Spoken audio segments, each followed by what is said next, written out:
Meeting to order. Good afternoon, everyone. Ms. Tanner, can you please call the roll? Yes. Basine? Here. Hampton? Here. Planton? Present. Gabriel? Present. Jordan? Here. Rousen? Here. Martin? Present. Okay. Now we're going to go into closed session. So, Ms. Tanner, can I get a motion to go into closed session? Madam Chair, I move that we go into closed executive session. Can I get a second? Second. Thank you, Dr. Gabriel. And Ms. Tanner, will you please read the motion to go into executive session? Move that the members of the school board go into a closed session for the purposes which are set out in subsection A of section 2.2-3711 of the Virginia Freedom of Information Act as amended for consultation with legal counsel and briefing by staff members or consultants pertaining to actual or probable litigation where discussion in open session would adversely affect the school board's negotiating or litigating posture, or consultation with legal counsel regarding specific legal matters, requiring the provision of legal advice by counsel pursuant to subsections A, 7, and 8 of the Act. The subject of this portion of the session concerns briefing and advice regarding the legal issues raised by Governor Youngkin's new Executive Order No. 2 and subsequent guidelines and statements issued by the Governor, the Attorney General, and other executive branch officials. Basine? Aye. Hampson? Aye. Planton? Aye. Gabriel? Aye. Jordan? Aye. Rousen? Aye. Martin? Aye. All right, we're going to go into the conference room.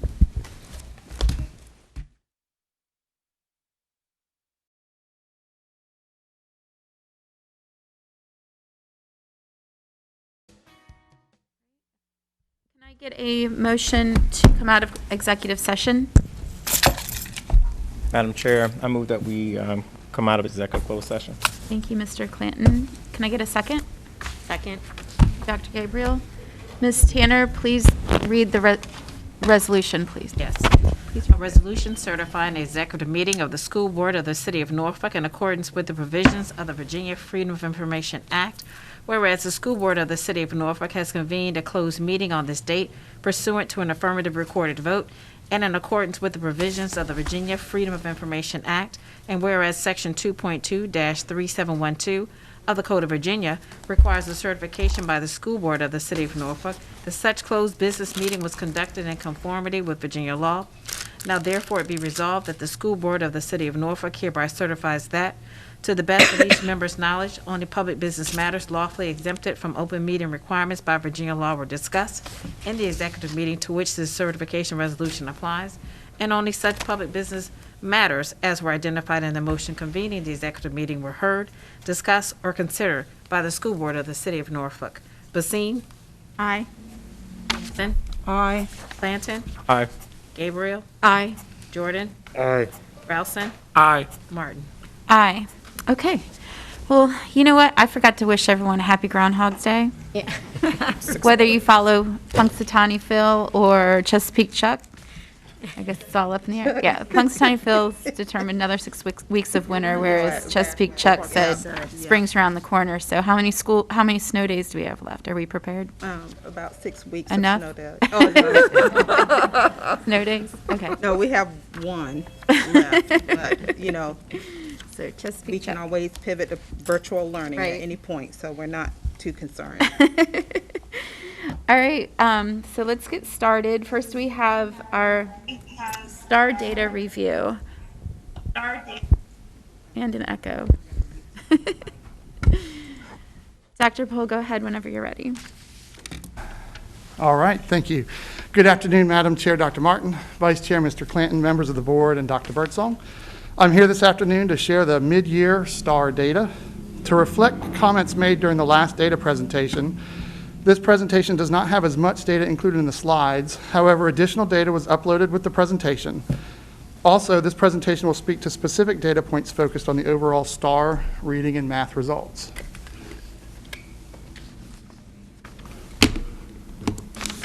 There we go. As a reminder, STAR is used as a universal screener in our division. Students in grades 2 through 9 take the math and reading assessments in the fall, winter, and spring. Additionally, all non-honors English 9 students take the reading assessment, and students in Algebra 1 and Geometry also take the math assessment. Let's start with the reading data. Maybe. Ms. Tanner, would you mind? Thank you. As the data show, participation rates rose at each grade level from the fall to the winter testing windows. Additional data with student counts has been included in the uploaded data file as well. Ms. Tanner, thank you. Looking at the overall data by grade level, while all grades except for 6 and 7 showed growth in the percentage of students in the at or above level, grades 2, 6, 8, and 9 still have more than a third of their students at the urgent intervention level. Additionally, grades 6 and 7 saw declines in the at or above level and saw increases in the urgent change level, while 9th graders saw strong growth at the at or above level and declines at the urgent change level. For demographic data by grade level, it's included in the slides that were uploaded for review. This slide shows, there we go. This slide shows trend data from the past 3 years, showing the difference in average scaled scores by grade level from the fall to the winter administration. As seen, all grade levels except for grade 6 showed stronger growth than last year, with grade 8 showing even stronger growth than pre-pandemic times. However, when reviewing the uploaded data, each grade level's average winter scores are still a bit below the average scores from pre-pandemic times. Some of the reading data points are as follows. All division-wide subgroups in grades 2, 3, and 9 showed growth in the at or above range. All division-wide subgroups in grades 3 and 4 showed decreases in the urgent intervention range. Overall, there was a 3% growth in the at or above range and a decrease of 1.6% in the urgent intervention range. In all grade levels, except grade 4, Black students and students from economically disadvantaged homes have more than a third of the students still in the urgent intervention range. In all grade levels, students with disabilities and English learners have more than 45% of students in the urgent intervention range. And all subgroups in the middle school level grades are showing either low growth or a drop in growth. Some of the next steps being taken to support student needs are continuing to staff the middle school tutoring program, increasing the implementation of Lexia in all English classes, as well as iLit in the middle school reading support classes. There's also a focus on small group instruction with teacher professional development and sessions that were held at the Mid-Year Leadership Institute this past Monday. Additionally, there continues to be a focused review of data and actions based on that data at each school's data meeting to create a focus on systematic interventions. Now let's move to the math data. As with reading, all grade levels showed increases in participation from the fall to the winter test administrations. For the math, on average, all grade levels have below a third of their students in the urgent intervention range. In fact, all grade levels showed growth in the at or above range, with grades 2, 3, 4, 7, and 8 showing greater than 10% growth in the at or above range. Additionally, all grade levels showed decreases in the urgent intervention range, except for grade 6, where there was a slight growth in that range. As with the reading data, for demographic grade data by grade, additional slides were uploaded for your review. This slide shows the trend data over the past 3 years with the difference of average scale scores from the fall to winter test administrations. All grade levels showed improvement from last year, with grades 3, 4, 5, 7, and 8 showing improvements beyond pre-pandemic growth.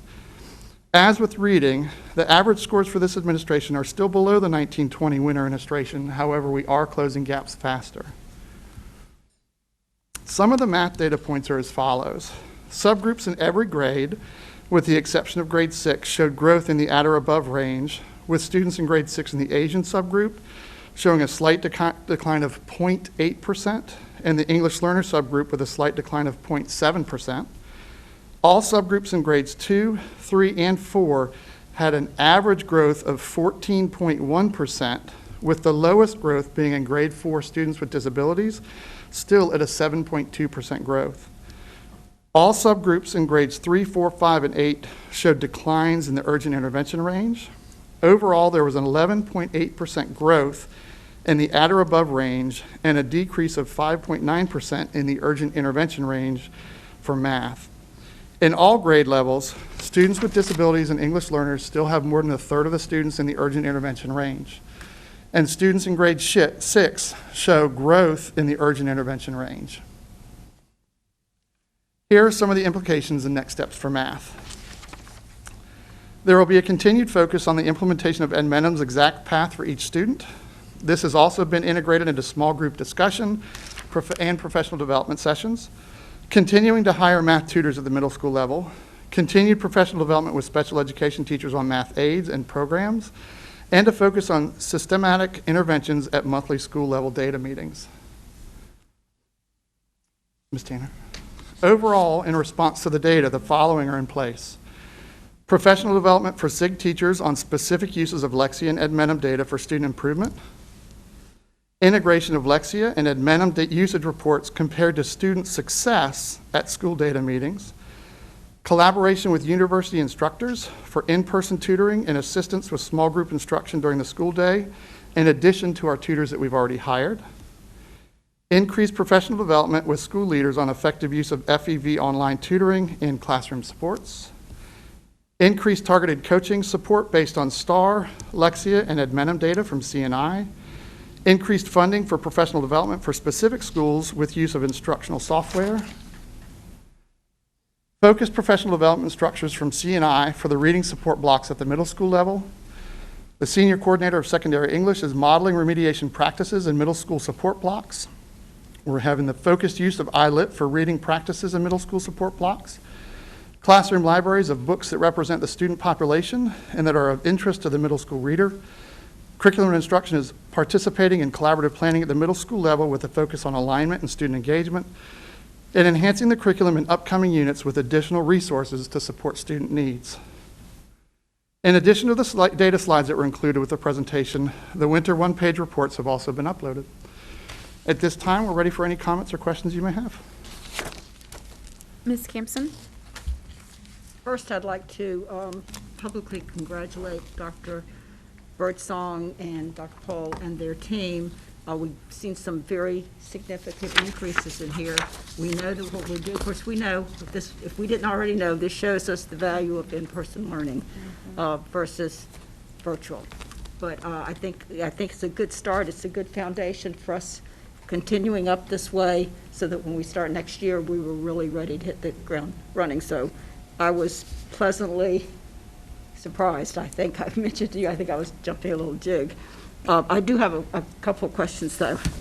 I see you're using scale scores instead of grade level proficiency percentages. I think the challenge with it is parents understand grade level proficiency. They don't have a clue what you're talking about when you say scale scores. And they don't have any way to know how effective they are. I mean, there was a time when I knew what the range was at each grade, but right now you'd have to give me the chart so I could see where they were on the chart. So I would like to have y'all consider at least something in some place in here that gives us grade level proficiency percentages. And maybe, did I? No, you're good. Oh, okay, because I need to get closer, I guess, with my voice. But anyway, that's a concern I have, is just using the scale scores is, I'm challenged with it because I don't have my chart. And parents are going to be challenged with it because they don't understand what it is. And I know it's the best way, better than grade level proficiency, to really, because of the range of numbers, you can really zero in very tightly. But I think when you're reporting out, it would be helpful. So if y'all just think about something like that, use all your scale scores, but just give me one bar graph. Absolutely. Yeah. Okay, thank you. Doesn't at or above mean proficiency? Correct. But there, for the scaled scores, there are ranges of the scores. So if you look at the raw score, you can see a range, is I think what Ms. Campson's asking for. But and next time we can include the range of the at or above, down to the urgent intervention. Yeah, that would be helpful. Thank you. I don't need big details. I'm trying not to play in the weeds anymore, Mr. Jordan. I'm trying. Okay, the next. Questions about that request before we move on? I do have a Birdsong, comment go as a ahead. follow-up. And so, thank you for offering that feedback, and I think I also received some feedback from Dr. Gabriel as it relates to parents and communication with our parents, so that when they hear this information, they have a better understanding Right. about what we're talking about.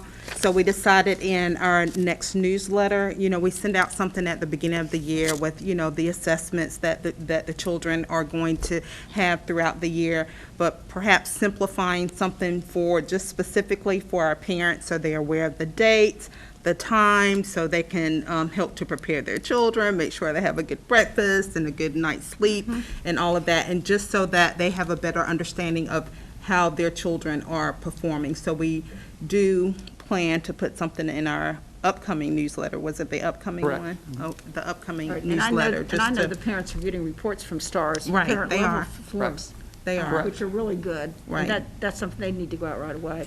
All Right. All right, just real quick, because I know I need to move on to someone else. The focus on sixth grade is where it needs to be. It's not like this is a big shock that the sixth grade is the lowest. But I think it was even worse for them now, because at least in the past, there was some transition work going on as they transitioned from elementary to middle, which they did not have anything like that now. We weren't able to do it. And so so that would be even a worse hit for them, but still, I'm glad to see a lot of focus there. I have a question about the interventionist and the tutors, and I see we're adding a lot of them in math and things. What kind of percentage are we getting for being able to staff those positions? So at the middle school level, we're still low in percentage of staffing right now, which is why we did an RFP process and we partnered with university instructors who has promised us that they're going to be able to staff us with highly qualified trained tutors. And starting with the math and reading support blocks at the middle school level where we still have those vacancies, but then doing, high levels of tutors in concentrated areas of need based on the data. Yeah, and that's what you have to do. You can't, Correct. it isn't about equality here, it's about what everyone needs. Correct. Okay, and I think my last one was, the software I'm not familiar with. I wouldn't mind, it doesn't have to be everyone coming, but maybe sometime for those that were interested, we could come to a just quick little workshop. We don't need to be able to operate or anything, but I'm not familiar with these new ones. I mean, STAR, I'm very familiar with. But the other ones, I wouldn't mind for those who would like to come, just something brief to just explain what it is it's measuring and how it's doing it, because we know virtual was not as successful as we might have hoped. So when we put them over into that during the school day, I'd like to see if it has enough impact for what it probably cost. Right, and I'd reemphasize on the software too, it's not a replacement. The teachers are actually loving like the Admenem Exact Path. It gives them additional lesson plans that are individualized for students. We've talked for years now about differentiated instruction and individualized plans, and this software is actually helping the teachers with that. Yeah, so I'd just like to know Yeah. a little bit about it. I don't want to take Absolutely. up board time, but if we could, whoever wanted to go could go at a time you made convenient for us. So. Well, how about this? If everyone, just to make sure that we all get access to it, if you think it's useful, is there a website that usually has like a video, this is what this software does, that you can just email to us? And then if anyone wants more I don't want to do a information- virtual. You don't want to I do want like to a do video of it? in-person. I'm an in-person person. I mean, I know we had to do what we had to do last year, but I think last year really showed us. I know when we had the national thing for school board members, and we were all registered, and I was excited about going, but when they made it virtual, and I understand why they did, I made myself sit there and try and watch some of that stuff. And I thought, thank goodness that this did not have Lauren Campson happening during when we went virtual. I'm sorry, I have to be honest. I made myself sit through them because we had paid for it. But What I'm suggesting is that if it's available, send out a link to the software program to everyone, and then people like Ms. Campson can then have the opportunity to do a 2x2, and Okay. of course, I'm fine that with sort of that. thing, yeah, so that we all have the information up front, because we might decide we want to join the 2x2 or not, we'll see. But just so we're all getting at least some information on it. all right, thank you very much. Thank you. Great job, guys. Thank you very much. Okay, Ms. Basine, and then Dr. Gabriel. Thank you, Dr. Martin. thank you for this high-level presentation.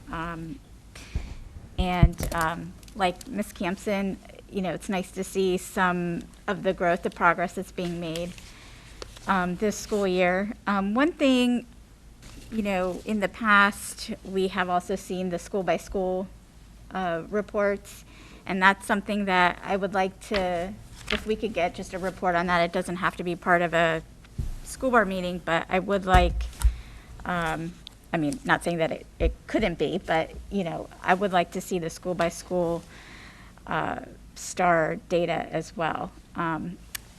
And with that, my second question, similar to what Ms. Campson just asked, but beyond just the tutors, we all know we've had staffing challenges in our schools. I think, what I would like to know more about is how those challenges have impacted instruction in our schools, and what we might be able to do with funds to recruit and retain certified, highly qualified teachers in those areas, because we know that some of our schools that have been more challenged have also higher number of teacher vacancies.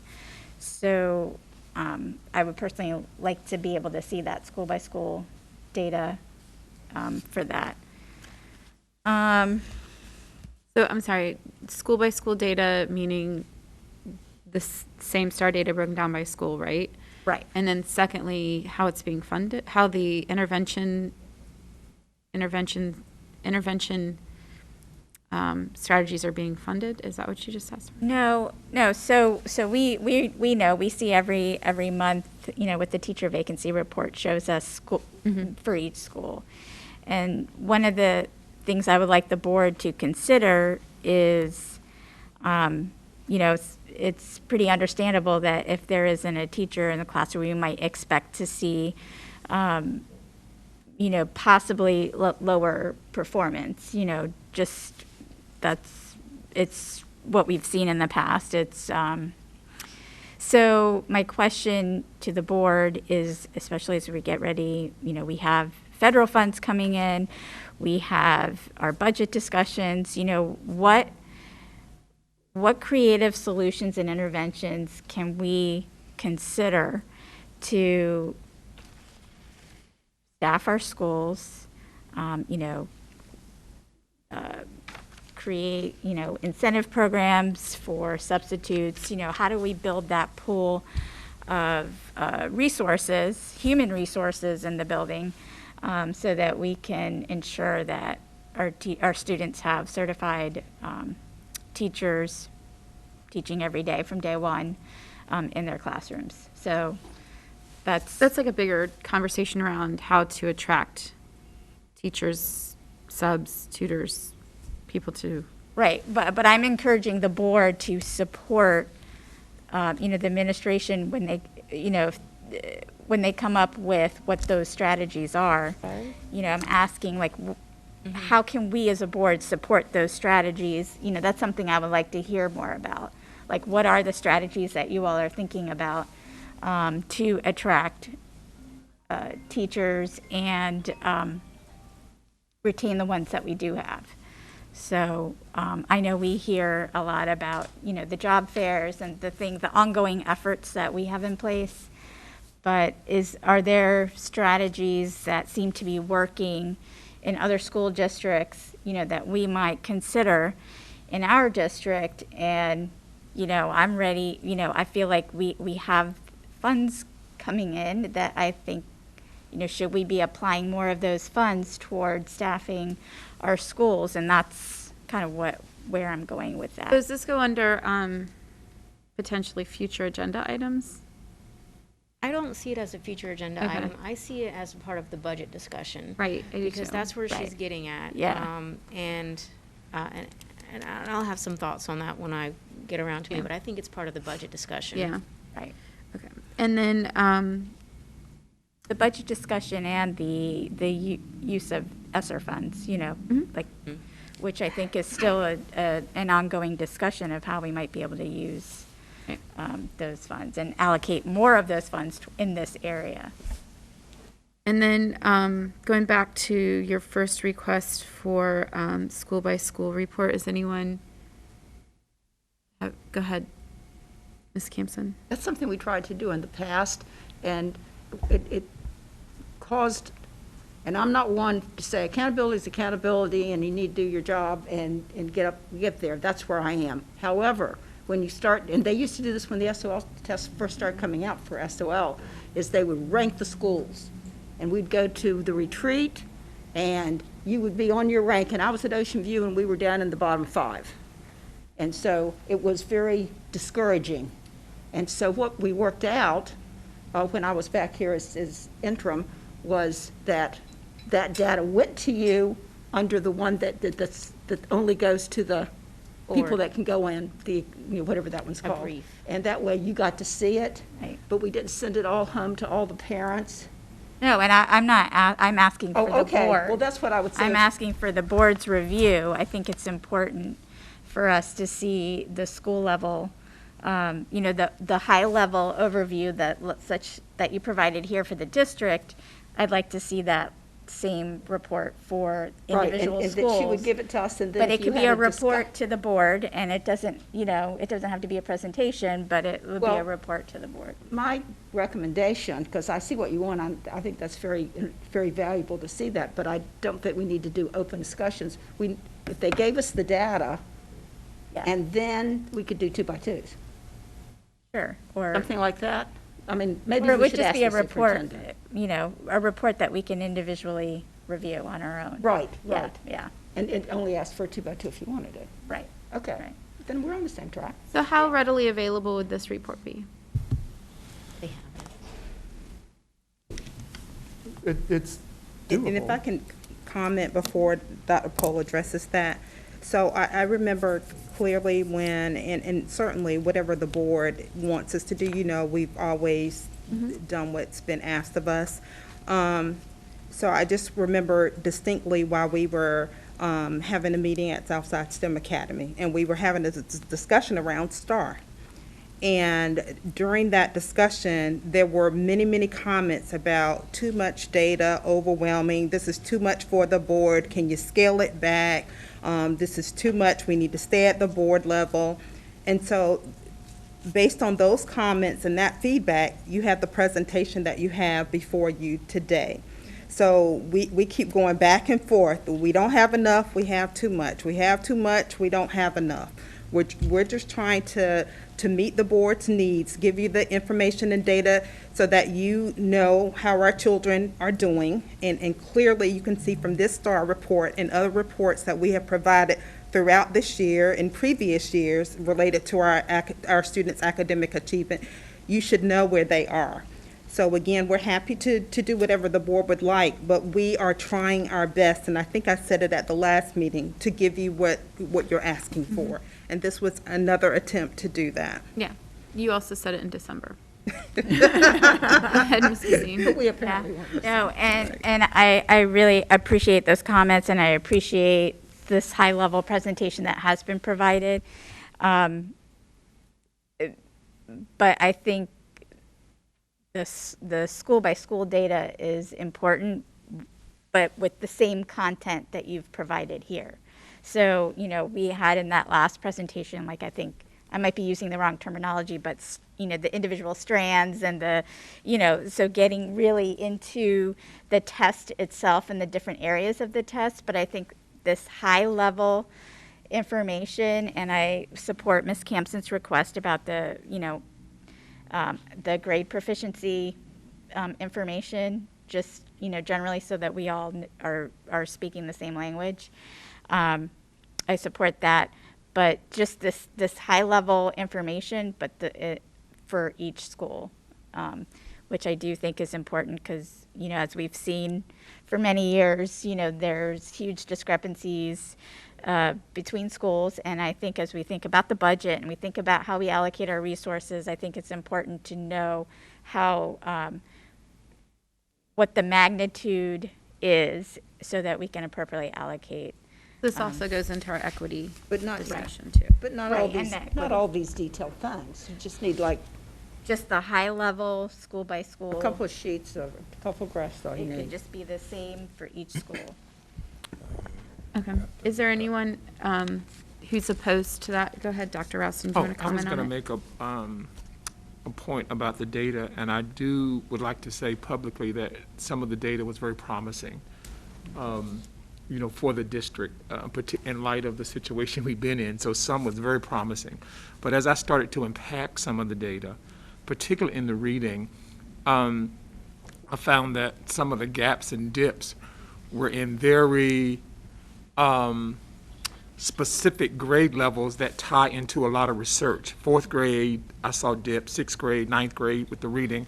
And those are gaps that speak a little more than just instruction, but they speak to, and as I was looking at some of the interventions, I think we maybe need to consider interventions in terms of professional development in maturation issues and puberty and adolescent development, and also increase parental engagement, because these are grades that we know there are major dips, not just in Norfolk, but everywhere. In the fourth grade, parent engagement drops significantly.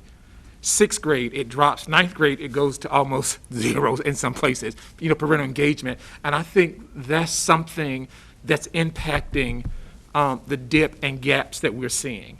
And it's beyond instruction. It's beyond teachers. It's beyond having a full staff, but it's training and specific intentional resources to focus on maturation and parental engagement activities and motivations. And I think that's critical for us to look at, because I do think that's what's happening.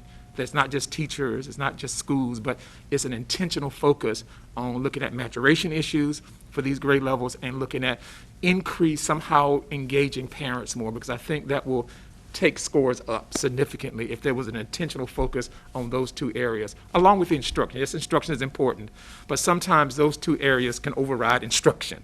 Trust me, adolescents can override instruction. And if faculty and if staff and training and teachers don't understand that that's going on, then the instruction part is going to go out the window. And I think we know that. Right. I've been an adolescent before, so we all know that. So that part needs to be in some of our intervention and some of our strategies. Absolutely. And if I may, one of the other things that we've discussed as well is in middle school, you're reading to learn. That transition of reading to learn happens versus the learning to read. So one of the programs we're going to start putting in place is partnering with our local universities about reading instruction courses for our middle school English teachers, so that we can also have that transference of learning into the classroom. Because, most secondary English teachers, you're not a reading teacher at that point. And I think right now we're facing that dilemma of needing to be a reading teacher. So that's something we're looking to add as well. Thank you. And if I may, it kind of made me chuckle a little bit, what you said, and I definitely agree with that, is those transition years, when children are moving from elementary school to middle school, that sixth grade year, and then from middle school to high school, the ninth grade year. It's those transition years that can be very, very challenging to students, and there's a body of research on that. And so we definitely agree with you with that. There was another piece too, and also with the instructional pieces, and I think Lauren Campson and I can agree on this. It's when the children get to middle school, the middle school principals and teachers, all those elementary folk, they should have done a better job with getting these kids ready. Yes. And then the high school principals and teachers are looking at the middle school teachers and principals. So those transition years are very, very difficult for a variety of reasons, but we do need to take a closer look at the transitions and what we can do to better support kids as they transition from year to year. Thank you. Yeah. I'm going to go over to Dr. Gabriel and come back. Okay. I have to chuckle too with your comment, Dr. Ralston, because do you know the wellness visits for children around that, fourth grade, sixth grade adolescents, they don't want to come to the doctor either. So that's when we have to pick up the phone and say, hey, don't forget, you got to come and see us. And they're like, oh, we need a shot to go into middle school. All right, let's go ahead and get in the door. So you're absolutely right. I wanted to piggyback on some of the comments that my colleagues have mentioned too about the credit due to Dr. Birdsong and her staff for what we're seeing in this data. When we see data like this, we do need to take a pause and celebrate the wins that we have, because it's very critical. It shows that we have turned the corner, and hopefully we're going to continue to accelerate that progress. So I definitely want to say that this is a turn in the positive direction, Dr. Birdsong, and you're now 2 years as superintendent, one as acting. So going back to Ms. Campson's 3-year information that she always continues to tell us, this is the trend that we want to see, and so I Ahead of just the wanted curve. to put a little exclamation point on that. And I give credit to my teachers and building principals, And boots on the that was going to ground. be my next point. What we see here is the hard work that the teachers are doing, and it definitely does not go unrecognized. They are working around the clock. They are working under very stressful conditions, covering for each other. We know the substitute situation, everything that they are doing. And so going back to Ms. Bassine's point with regards to budget and what we can do to keep our quality teachers here in Norfolk Public Schools, I definitely I know that you're working on the teacher funding, what was it called? The Residents? no. Grow your own? Grow your own. We were looking at how we are funding our teachers who have been in the division with X amount of years. And there was a report that you have had an outside consultant come in to research that, correct? We haven't had, that's been, Yeah, yeah. the you're salary talking- scales, the compression scales. Yeah, that was Pay and comp study. Pay- prior thank to, you yeah, very this much, the pay and comp administration. study. So, where we are with that, so that way the teachers that are within our division are going to be, appropriately compensated for all of the work and the dedication and the dedication that they have to Norfolk Public Schools, I think definitely will play out as we go into the budget season. But you're right, it's the teachers that are making this happen, and I salute each and every one of them. Question, your thoughts. What do you think about putting the STAR data on Parent View? Our data on Parent View. We would have to, I don't know if, I have to don't research think it. it would be not possible, but I don't see why we couldn't. What is your intention with that? So on Parent View, we can go on, we can look at our child's grades, we can look at progress, interim reports, and with the STAR data, you can see how they're trending with their math and their reading scores. I logged into that Virginia Readiness assessment that the children took at the beginning of the school year. And with that, they give you an entire login website. You can go in, see what the score is. You can compare it to, how other children should be scoring in that range. Now, granted, we only have one, test, but it goes back again to engagement with the parents. If the parents have access to the STAR math and reading, and they understand what they are seeing as it relates to performance on grade level, then it will again give them more knowledge to, better participate or engage or ask questions, what can I do better? And so it's just another tool to enhance parent engagement. So it gives the parents context as to where their child rates among other Yes, students. because if my child is getting A's and B's and then they come and fail the reading SOL, I'm going to have some questions.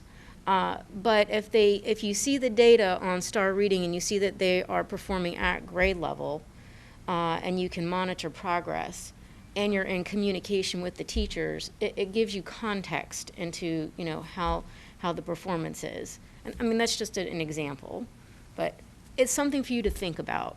Does anyone else have any comments on having Dr. Birdsong looking into putting the STAR data on Parent View? I think it's a great idea, and I think it is a good way to reach out to parents.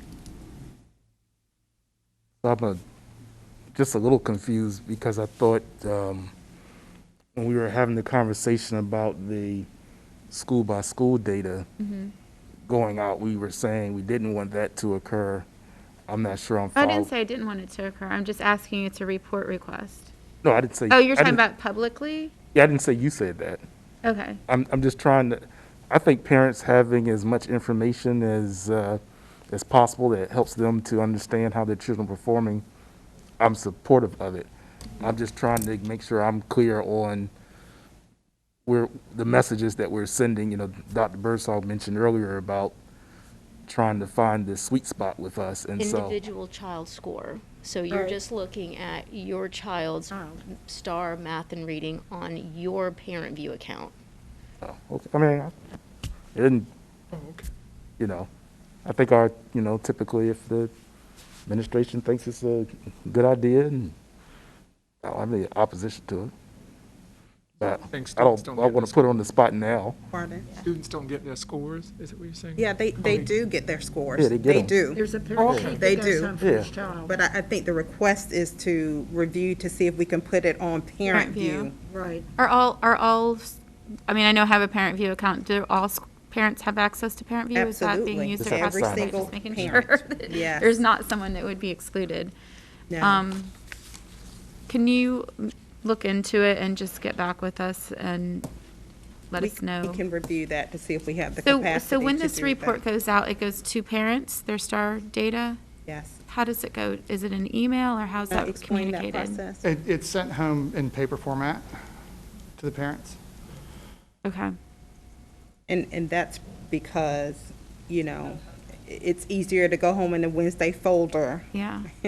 Parents are likely more, to look at it than, Okay. not to say they can't access it online, and I don't know, but I do know. I don't know if I've ever. That might heard be the someone do difference that. between having an elementary student and middle and high school. Absolutely. Absolutely. Correct. Absolutely. Let's go back to that adolescence Going back comment to- For earlier. those of us. Well, it didn't for those come of home us in the with middle folder, and high but I can get schoolers. it on the thing. Yeah, 'cause yeah, it's like, That's I don't how know I how. found out about a lot of stuff. how much I'm getting in the folder. Okay. Is that all for you, Dr. Yes, Gabriel? thank you Okay. very much, Dr. Martin. Go ahead, Mr. Jordan. Thank you. Thank you all for the presentation. I think I think I may have made comments about the amount of information that was in the presentations. We were at Southside STEM. I was really focused on the presentations, that I thought it was so much information being presented in a compact period of time, it was hard to digest it all. So I'm appreciative of the reduction that you did for the presentation. I'm also appreciative of the supplements that you provided, but I didn't want to get the amount of information in the presentation confused with what I just thought we should have access to or that parents should have access to. What I wanted to do is get a better understanding of the growth. So I'm able to follow, I think, the comparisons of how we're doing with STAR data performance from the 3 years that you looked at. What I'm not real clear on is what should they be? What are the targets? So I'm looking at one of the supplemental documents that you provided. I just happen to have STAR reading 4th grade gap groups in front of me. So if I look at all students and we have so many in green, so many in blue, so many in yellow, so many in red in the fall, those are the actuals of where the students fell based upon taking the test. Correct. Likewise, in the winter. What I don't have a good sense for is, well, what is it that we would like to see? So to me, when I'm looking at growth and comparisons, I'm trying to, on the one hand, not just compare how all students in 4th grade did last year with how all 4th grade students did this year, but what should we look at? So is our red too big? Is our green not big enough? Are we anticipating the number that we have in the yellow? Those are the types of things I'm looking at. And then also trying to get an understanding of how the cohort works, if there is a cohort. So if students were in, let me go back to the chart. So let's say you're in 2nd grade, you take the winter test. The fall test. You're in 2nd grade, you take the winter test. Then in 3rd grade, you take the 3rd grade test. Is there some expectation between what you took in the winter of second grade and what we would expect you to do, I mean, the fall of, the winter of second grade to the fall of third grade and so on. So I'm trying to get a sense of, what do our cohorts look like, if that's such a thing? And then really, what are our expectations for what we think makes sense for a peak performing school division? And then how do we compare how our students against our expectations of a peak performing school division? So is there anything that you can speak to in terms of what you've shared with us as to how you feel we are doing against our expectations and how we are doing against, I don't know if they're national averages or comparison by similarly demographic school divisions? Something, can you just give me a sense of that? I can to some extent, Mr. Jordan. So we don't necessarily have comparisons to other school divisions because we don't have access to their data unless they post their data. So there's no way to do it. However, being a national exam, these scores are normed nationally. I can say, I don't have the exact score bands, but I will make sure those are included in future reports because I do think that goes back to Ms. Campson's comment as well about wanting to know where those bands really fall and where we should be. What I can speak to on this data is I am very positive about it. I think there's been a lot of hard work done, and we are moving back to where we were. However, if you look at the actual numbers still, as stated in the presentation, if you look at the winter data from 2019 to the winter data from 2021, we're still below 2019. So we're not where we need to be yet, and we're still working very hard to get there. But tonight I don't have the exact number range, but I think that speaks to the fact that we still have work to do, but we are closing those gaps, and I think that's what's important. Yeah, I just think for me, I think from a school board perspective, those are the types of things I think we should be monitoring and giving attention to. So if we're outside of the norm, if we're above the norm, if we're below the norm, if we are seeing that, again, I'm not an educator, so it may not make sense, but if we were expecting children who finished in the winter or whenever the last time they take the test, finish the year at one level, and then there's a certain amount of expectation that when they take the fall test at the next year, that if there's such a thing as scoring at some level, and we're showing that we aren't reaching that level, then what does that tell us about interventions and supports that maybe we should be doing over the summer so that when students come back in the fall, we aren't seeing whatever it is that we may be seeing? Those are the types of things that I'm particularly interested in from a board member's perspective. Okay. And I can speak to that at the building level. That is discussed. And the teacher reports, they know the students range from where they scored in the spring to when they score in the fall. And they look at those data, but we've not brought those up to the board level. I agree with the importance of that. And please know that we do, at the school data level meetings and the principals with their teachers, with their data meetings, they look at exactly what you're talking about. Thank you.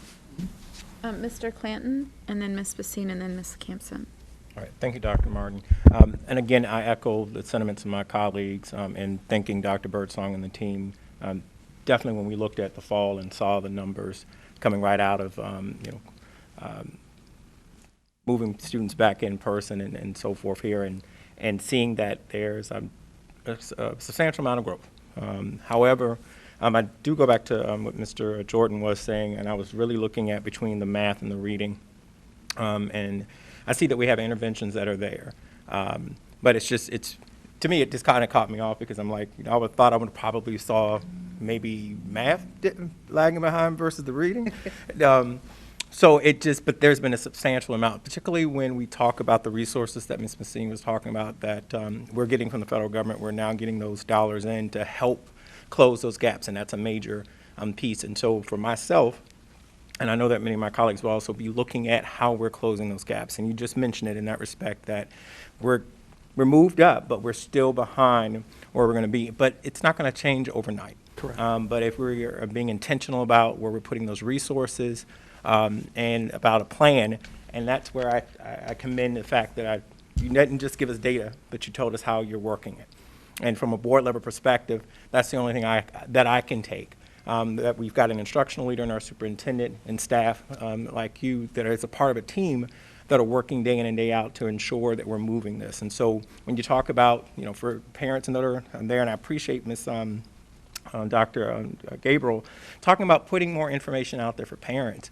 And I was thinking about that when we talk about Parent View. Well, yeah, you put the data out there, but I don't know if there's an opportunity to say, okay, if this is where your child is, here are some additional resources, or these are things that you can be the educational partner at home to help. Do some read more with your child, do whatever it may be, because I think sometimes it gets really intimidating for parents who may not be, in education, they feel like sometimes, I can't do this, or this is too much. I don't understand what that is. And I think there was a wake-up call when we had to be completely virtual and really seeing what your child goes in and day out. So I just commend you. I just want to say that I'm going to be, as a board member, watching to see that the interventions that we put in place, and when we get to budget time, our superintendent's going to bring to us a budget that will be reflective of these new dollars, and all the interventions, and I truly believe that everything will be placed on the table for us, and for us to take a hard look at this as to how we can close those gaps and move achievement for all of our students. And as we go through the strategic planning process, overall, what do we see our division going? So I just want to commend on that one. A lot of the information is already there, but I've been circling and looking. But there are still some areas for improvement, and I don't think that we're shying away from that. This is what we're saying. We're being very transparent about what the data is, but how do we close those gaps? How can everyone support that, from in the classroom as well as to some things, and I think that Dr. Bowson mentioned that. What are some things that parents could be doing at home that we can support? And I know that we brought that up in December about some things that we may potentially, the administration may bring forth, so I thank you. Thank you. And I did want to add one other thing about the parent. I know you won't recall maybe as easily as I, but last year we passed a policy, and you know how much I love policy, but one of the policies we passed was if a student wasn't scoring at benchmark level on assessments, that we sent letters home to parents to let them know, and to let them know what intervention strategies are there. Those are in place. So students who are scoring below where they should be, letters go home to parents based on school board policy to let them know that we have in-school interventions and what those are, because it also unfortunately gives parents a chance to opt out, but we haven't had any opt-out that I've heard of, but that information does go home. Okay, thank you. Go ahead, Dr. And also, Birdsong. if I may, that was a great observation between the reading and math, because we too were like, oh my goodness, there's a significant difference between the reading and the math. And as we discussed it amongst the leadership team, we talked about how when our children came back in person, math is hard to learn when you're not in person. You don't have the manipulatives, it's much more challenging concepts. And so we knew when we got our children back that they would be able to grow at a higher level. And I think you can see that in the data. Not to say that reading isn't difficult to learn hope not. but math is certainly a lot more challenging when it's not taught in person. So that's why you see the significant difference between the two. But you can likely. pick it up faster. You can, Yeah. interventions work faster. That's right. And Ms. you're there Basine, to get it. Then Ms. Campson, the and then intervention. Mr. Jordan.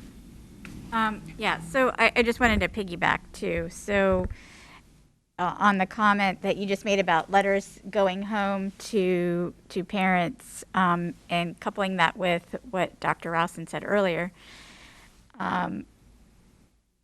I think, long ago we had done a workshop on parent engagement, and I remember Dr. Constantino saying, it takes 30 seconds to pick up a phone and make that connection with the parent to, that's just something to consider, because I know having middle and high schoolers, that letters home don't always make it into parents' hands. So, and you know that, so nothing you don't know. But anyway, back to the board work. I support what Mr. Jordan's asking. I had the same thought, like what are our targets? What kind of growth proficiency are we looking at, overall for the whole district? And then if there are school by school rates, what those are, because I do think that after looking at some of the completion rates too, at some grade levels, there were bigger differences than others, especially as you get to the middle school. So I think seeing how those matched cohorts, how much growth there actually was, I think would be important to look at. And I would like to see that also incorporated into the reports when, for future reference. All right, Ms. Campson? I think that Mr. Jordan raised a lot of good points about how we need to know where it is we're looking at and how we're moving along. And then Mr. Jordan mentioned what I really wanted to just say real quick here is, what you were talking about, the answers are going to be there in the new strategic plan. That's why we've needed one for so long. That's what that's about. Here are the goals, and this is the way we're tracking on them, and this is how we're getting there. And so that's why it's so important to have a strategic plan, because it answers those kinds of questions. Where should they be? What are we expecting? What's happening to get us there? So that was all I had to say on that. Thank you. And Mr. Jordan, go ahead. So I just wanted to, I'm a fan of the strategic plan, so thank you for that. In the school board's accountability plan, where it was, I guess, agreed upon that we were doing STAR reports 3 times a year. So are the STAR, and in the report it had winter and fall. So how many, can you just explain again how many times a year the students take the STAR? They take the STAR in the fall, and then in the winter, and then in the spring. So in the, so when we look at the winter and fall that you were showing us for past years, where does the spring fit in there then? So the reason why we do comparison from fall to winter is because it's the same gap from year to year. So there was no spring data in here I'm trying to think about the fall presentation.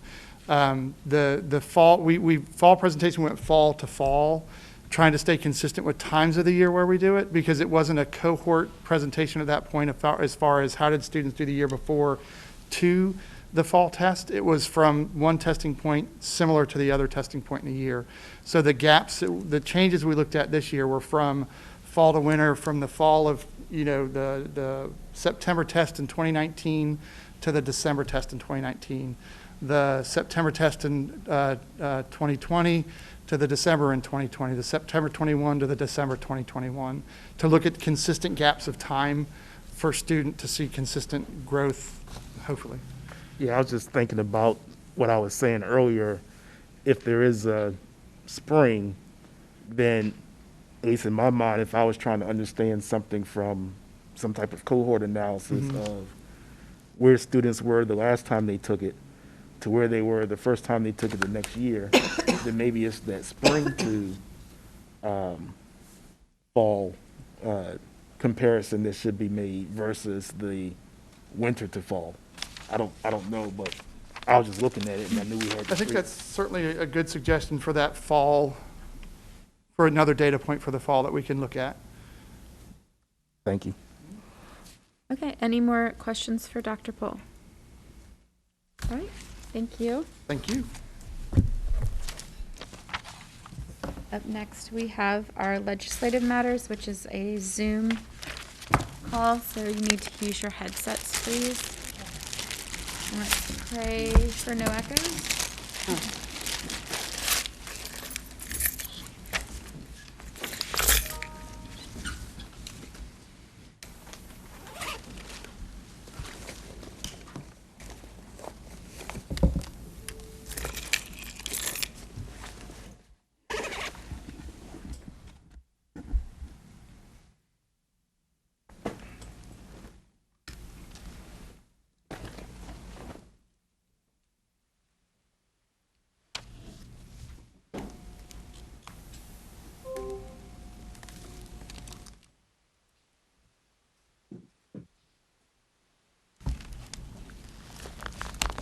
on airplane. Pull out your headsets. You hear me, Kathy? I can hear you. Oh, good. Okay. Is everyone on? Let's see.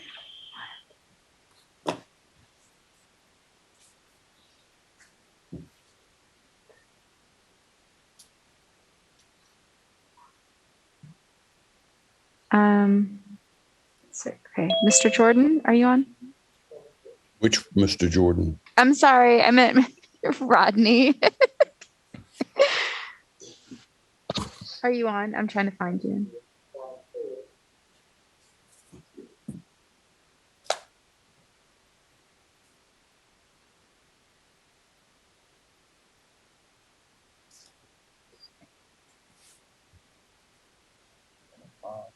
Yeah. Ron and Kathy are both on.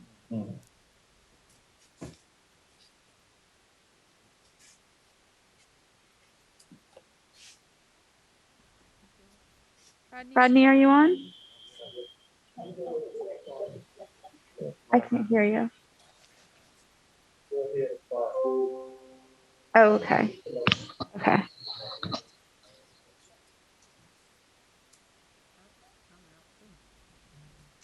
Okay. Ron, I'm going to go by first names. Ron, Sure. can you hear me okay? I can. All right. So welcome to you and Kathy. Thank you for being here with us. I'm sure you've had a pretty busy few weeks. So go ahead and start whenever you're ready. Okay. So thank you all. And it's good to be with you this evening. Just a brief, a little bit of an introduction. I'm not sure all of you have met Kathy. As you remember, Jonna retired to be full-time grandma and other roles that she wanted to take on. And so we lost her, but Kathy joined us at the beginning of the year. We're very, very pleased to have her. She was the Deputy Secretary of Education under Governor Northam with a responsibility for K-12. She was the K-12 deputy. They have another deputy who does higher ed. Kathy's background at public ed is extensive. I'll let her tell you a little more. She's been in the classroom. She walks the walk, and she's a pretty straight shooter. I'm very pleased to have her as my new colleague, and I'll kick it over to her. And she's going to lead the discussion tonight, but I'll kick it over to her. She's doing play-by-play. I'm doing the color. Thank you. Well, thank you, Ron, and thank you for having us tonight. I just appreciate this opportunity, and I'm just so grateful to be working on your behalf here in Richmond during another chaotic session. And I'm actually still tracking. There's a subcommittee going on right now that's got a cool laundry list of big bills up. So tracking that as I'm participating here tonight too. So thank you, Ron, for the introduction. I'm incredibly grateful to have joined Advantage Strategies. As Ron said, I left the Northam administration at the end of the administration to join Advantage, and have spent the vast majority of my career in K-12 education policy. And so, are you good, Ron? Yeah, I'm good. Okay.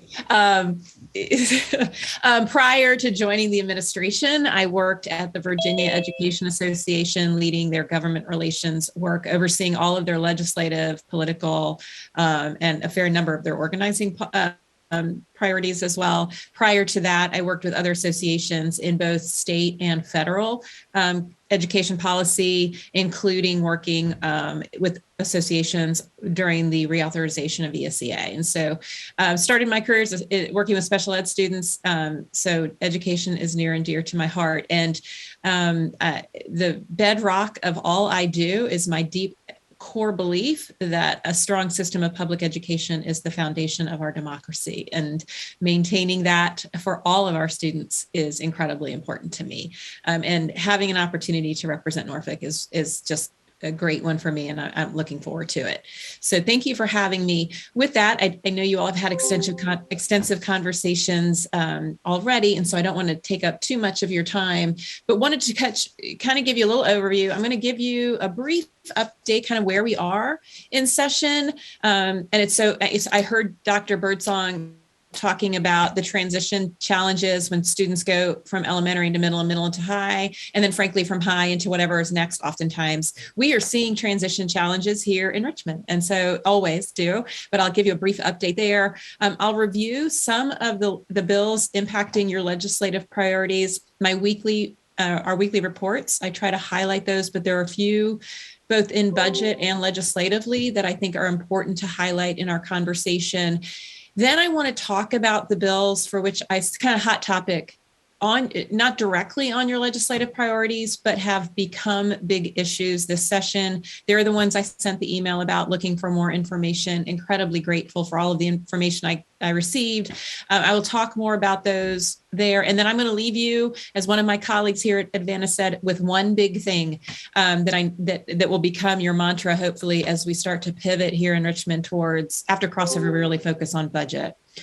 So those are the kind of key topics. So obviously we've had a transition with Governor Youngkin coming on board. I would say it is fair to say the governor's staff is still getting their feet underneath them, which is always challenging because you start during session. And I know many of you have visited Richmond during session, and you all as elected officials fully understand, particularly if you're new, how much you are taking in, not just from the job you've been elected to do, but also the folks you're now working with. And we're seeing that. We are seeing a little breakdown in the Department of Education staff being available to lawmakers during committee to answer questions. And that's been a challenge for sure. We're hoping to see that change a little bit. Legislators a lot of times have questions about what's currently in code or what might be in regulation and whether or not something exists somewhere else. And in the absence of those answers, they have to figure it out for themselves or get the answers from lobbyists in the room. And don't get me wrong, I'm a lobbyist, but not all lobbyists will give you the exact same answer there. And so that's been a little bit of a challenge as well. And obviously in the House, we've seen a reversal of leadership here with the majority now with the Republicans and Speaker Gilbert naming committee chairs. We've seen a real pivot there in the work that they're doing. And the Senate is certainly working, and the Democrats in the Senate have majority. The Senate was not up for election, as you know, in 2021, maintaining their majority and their hold the line mantra, kind of trying not to roll back what they see as great efforts made by the Democratic majority over the last two sessions. However, they are starting to have conversations about how much they can hold off so that they don't become the body of no.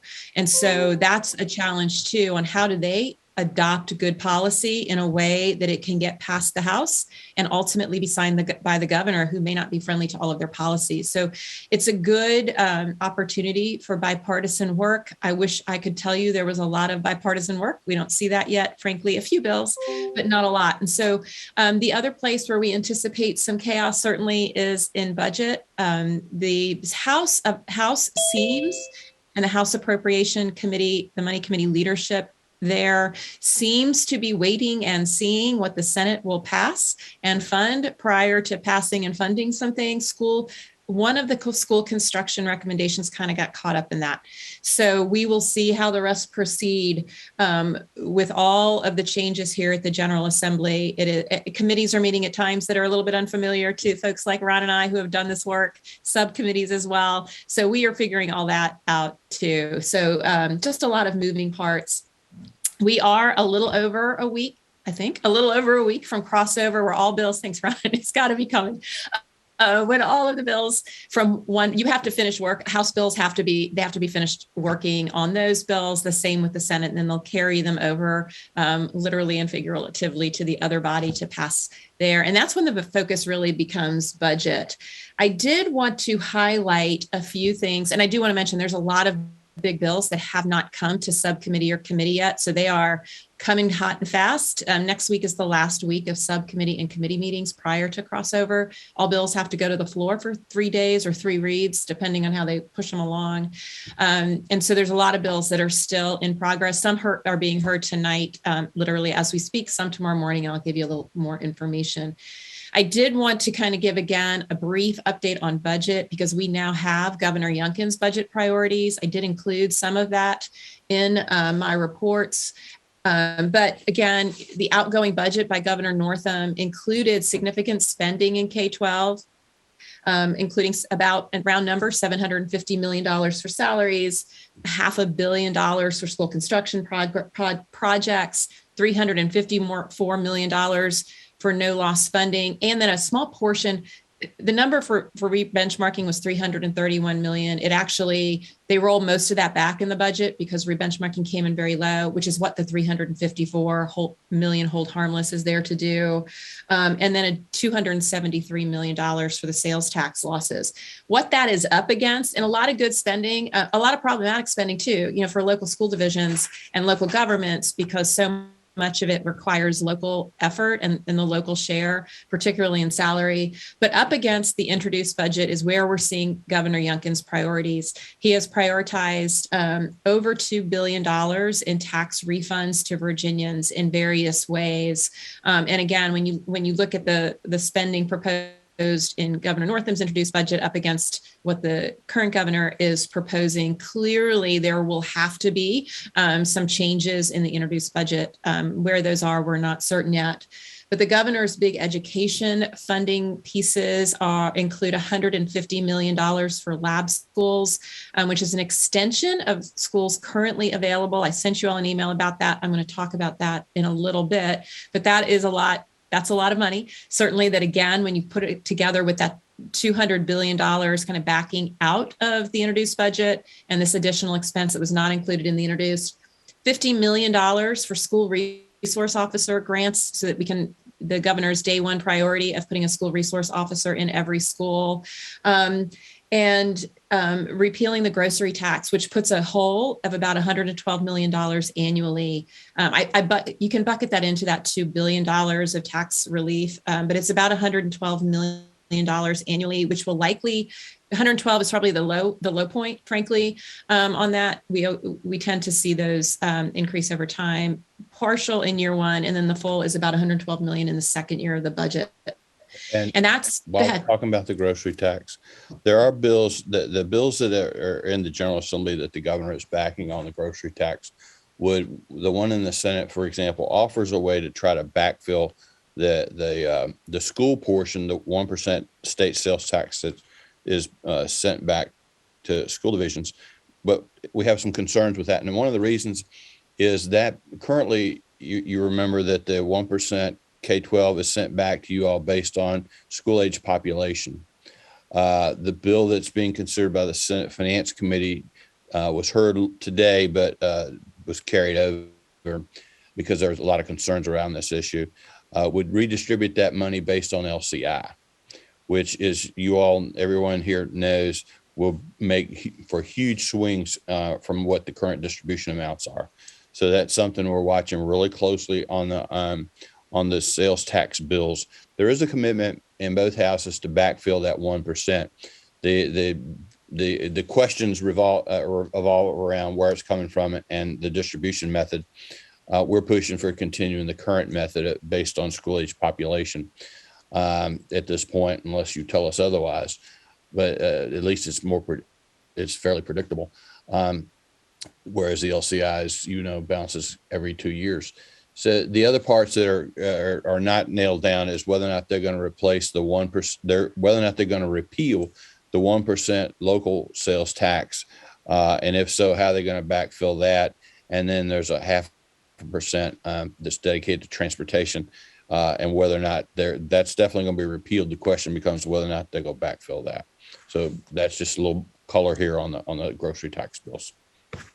And thanks, Ron. And I will say, I have known Ron a long time, and it's always good to have a recovering appropriator with someone who knows the state budget, as I know you all know from working with Ron, upside down, backwards, and forwards, and catches nuance like that not everyone catches, because that's an important piece on the final charge that I'm going to give you tonight, just to tease that out a little bit. So I'm going to move on to your legislative priorities and where some of those are moving. I won't go into long detail on all of them because, again, including a lot of this in my updates, but wanted to talk about accelerating learning. Really, the place where we're seeing work here at the General Assembly is in what they're calling the Literacy Act. Carrie Coyner has House Bill 319 with a long list of co-patrons. It reported today out of full committee, going to appropriations. Senator Lucas, who chairs the Senate Education and Health Committee, has the Senate companion. If that doesn't indicate to you that this thing is on fire and going to pass, it should, because we have representation on both sides. The big piece of that, it does codify a significant amount of reading instruction, which, that's a little concerning to put how we teach kids in the Code of Virginia. This is definitely setting some precedent. However, what it does do is improve ratios for reading specialists and requirements for reading specialists. This is going to be a really helpful bill if the funding truly follows for all of the staffing that will be needed. Delegate Coiner does have a $10 million budget amendment in the budget, keeping in mind that Governor Northam did include funding for reading specialists. So she's got a $10 million budget amendment. She says that both the Secretary of Education, Secretary Gadara, and the governor are fully committed to funding the positions that will be needed. Of course, then from a local government standpoint and a local school board standpoint, a big piece of this, and if you read the bill, and I'll give a little more detail on Friday on exactly what it does. There was a substitute today. It will put reading plans in place for many, many students. And so how we staff that, not just too dissimilar. I don't want to panic anyone when I say IEP, because it's not as extensive as that, but having a plan in place that must be staffed and monitored is something that's super, concerning. It's the right thing to do, but how do we staff that and get the folks in place? So I'll give more detail on that in my report, but that's a big piece of what the General Assembly seems committed to doing when they talk about learning recovery. For those of you who don't know me, I don't like to use learning loss, but learning recovery or learning loss, however you want to phrase that. The at-risk add-on, again, the outgoing governor's budget included increases to the at-risk add-on in budget only. The Board of Education does include an enhanced at-risk add-on called the Equity Fund. That is included in bills and budget amendments in the House and Senate. Delegate Bourne had a House version of both all of the SOQs that the board prescribed, along with a budget amendment to pay for it. $194 million in the first year. That's the at-risk. I don't have the numbers right in front of me. I apologize. And then Senator McClellan has the identical bill in the Senate to fully fund that. As just for you, and I put this in one of my reports, I believe the at-risk add-on is funded only in the governor's budget. A big number in the first year because of the maintenance of effort required under the American the COVID Recovery Act. The most recent round, ARPA, requires that a percentage of state funding is maintained compared to schools fiscal year 17, 18, and 19, which is why that number is so big there. It was kind of a placeholder, frankly, to ensure that we did not lose any of our federal funding. I know you all have a priority around school construction. Most, if not all, of the recommendations from the School Modernization and Construction Commission have been included through legislation. We are starting to get a sense, again, all of them require money. The outgoing budget included, obviously, changes to literary fund, along with some other language and $500 million in school construction grants. We are starting to see the sense of the House Appropriations Committee wanting to see what's going to be in the Senate, what the Senate's going to approve before they make decisions. In a really, what was clearly to the delegate, an unexpected move in House Appropriations, a bill to allow for a local referendum on a 1% sales tax increase to go to public schools was killed. That delegate says it was the angriest he's been in his 13-year career at the General Assembly. So it does just indicate the House wanting to see where the Senate's going to land first. So we will be interesting. The bills are still in education or have been referred to the money committees in either body. So more to come on that. The support staff cap, again, as always, lots of conversation about this very, very expensive issue that has been around. As you know, I fought the fight in 2009, 2010, and we were told it was temporary. And here we are in 2022, still fighting the budget amendment. Senator Barker probably is doing the most detailed work on this. The fiscal impact came back really high, $413 million in year one, $490-ish million in year two. I don't think a lot of folks expected that because we have, through SOQ changes, funded some of the positions that were in the cap, mainly those school support personnel, So I think folks thought it was going to be a little bit easier number to bear. Senator Barker is working to try to put some ratios around what that might look like. I think it will be a challenge, and Ron certainly chime in. I don't see the General Assembly going, let's just prevailing costs, let's just do this, when there's not really great data these days on who the support staff, what the positions are and how many and how we're paying for them. And they're looking for staffing ratios instead. Ron, go ahead. Yep. Yeah, I would just add on, and that's particularly true in the House Appropriations Committee, where we know there's going to be resistance to just lifting the cap, in their words, willy-nilly, without any idea of how many staff there are, and there not being any standard. I suspect in an ideal world, we'd create ratios and put them in the SOQ and fully fund them through the basic aid formula. And we may get there in a couple of years, but one of the other reasons that it keeps growing too is the linear weighted average. That makes it surprise that so big is the linear weighted average actually continues to shift more of the cost of the support staff to the local school division from the state. So the numbers that came back obviously were a bit surprising. But Barker seems to have the bit between his teeth on this, and is going to try to push something through. Again, as Kathy's alluded to, the House, if the Senate goes one direction, the House is going to go another, and it's all part of a really, really high level chess game for one chamber to get leverage over the other on things that are totally unrelated to the budget. Mm-hmm. Yes. Lots of moving parts, and no one wanting anyone to know what their moving parts are, which is making it really fun.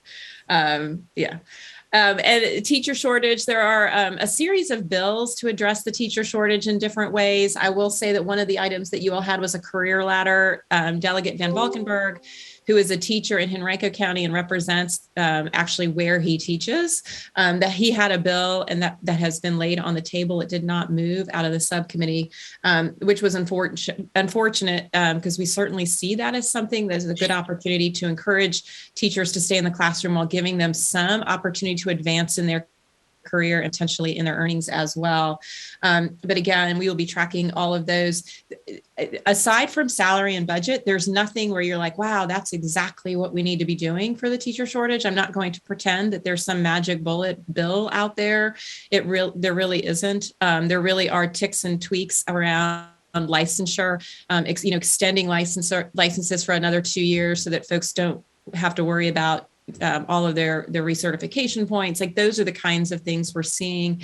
There is an effort to create a teacher core. It's based on, I talked with Delegate David Reed from Loudoun County at length on this about a year ago, and his desire to kind of build how they do in the military, where you're like, where do you need people? And let's train them to fill those positions. And when he called me, I said, well, here's the problem. We need people everywhere. Like there's no one particular teaching category. It's teachers and staff, folks that work in schools. And so that seems to be advancing. No surprise to you all that fixing this problem is, first of all, not something you can do in 1 year. And second of all, very expensive. And the price tag on the teacher core is expensive. So we will see again how that plays out. And as usual, it's not going to be free. It's as Kathy and I have discussed many times. You net out the teacher salary increase that's in the budget 5% each year. There's not a lot. There was a lot more flash than substance in the governor's budget proposals for K-12, but there's going to be a big nut and local match, and you're going to wind up with a big, I suspect, with a big ask in order to provide that same level of salary increase across your employee groups rather than limiting it just to the SOQ staff. Yeah. And I will say there is a bill in the Senate, Senator Hashmi has, that looks at, it's aspirational, but there's a price tag associated. We often see these aspirational bills. Delegate Clark from Norfolk had a bill. He rolled his into some of the others that put funding in place to get teacher salaries to the national average, that aspirational goal that's frankly in code. The law of Virginia says that we shall pay we shall aspire to pay teachers. And, it's always good to put those words in the law at or above the national average. there are a series of bills to do that with very, very expensive budget requests to do that. And to Ron's point, getting the state funding is one piece of this. And it's easier for the state to say, look, we are funding salaries at the national average, when we know that localities are not only picking up their share, but also picking 100% of the portion for all of the other positions that are not funded with any state dollars. So we shall see on that. School counselors, I know, is another priority for you. We're not seeing anything in this right now around changing any ratios to school counselors. The board, other than in the SOQ bills, the SOQs prescribed by the Board of Education put the standard at 1 school counselor for every 250 students, which is the recommendation by the American Society of School Counselors. In Virginia, we're at 1 for every 325 this school year.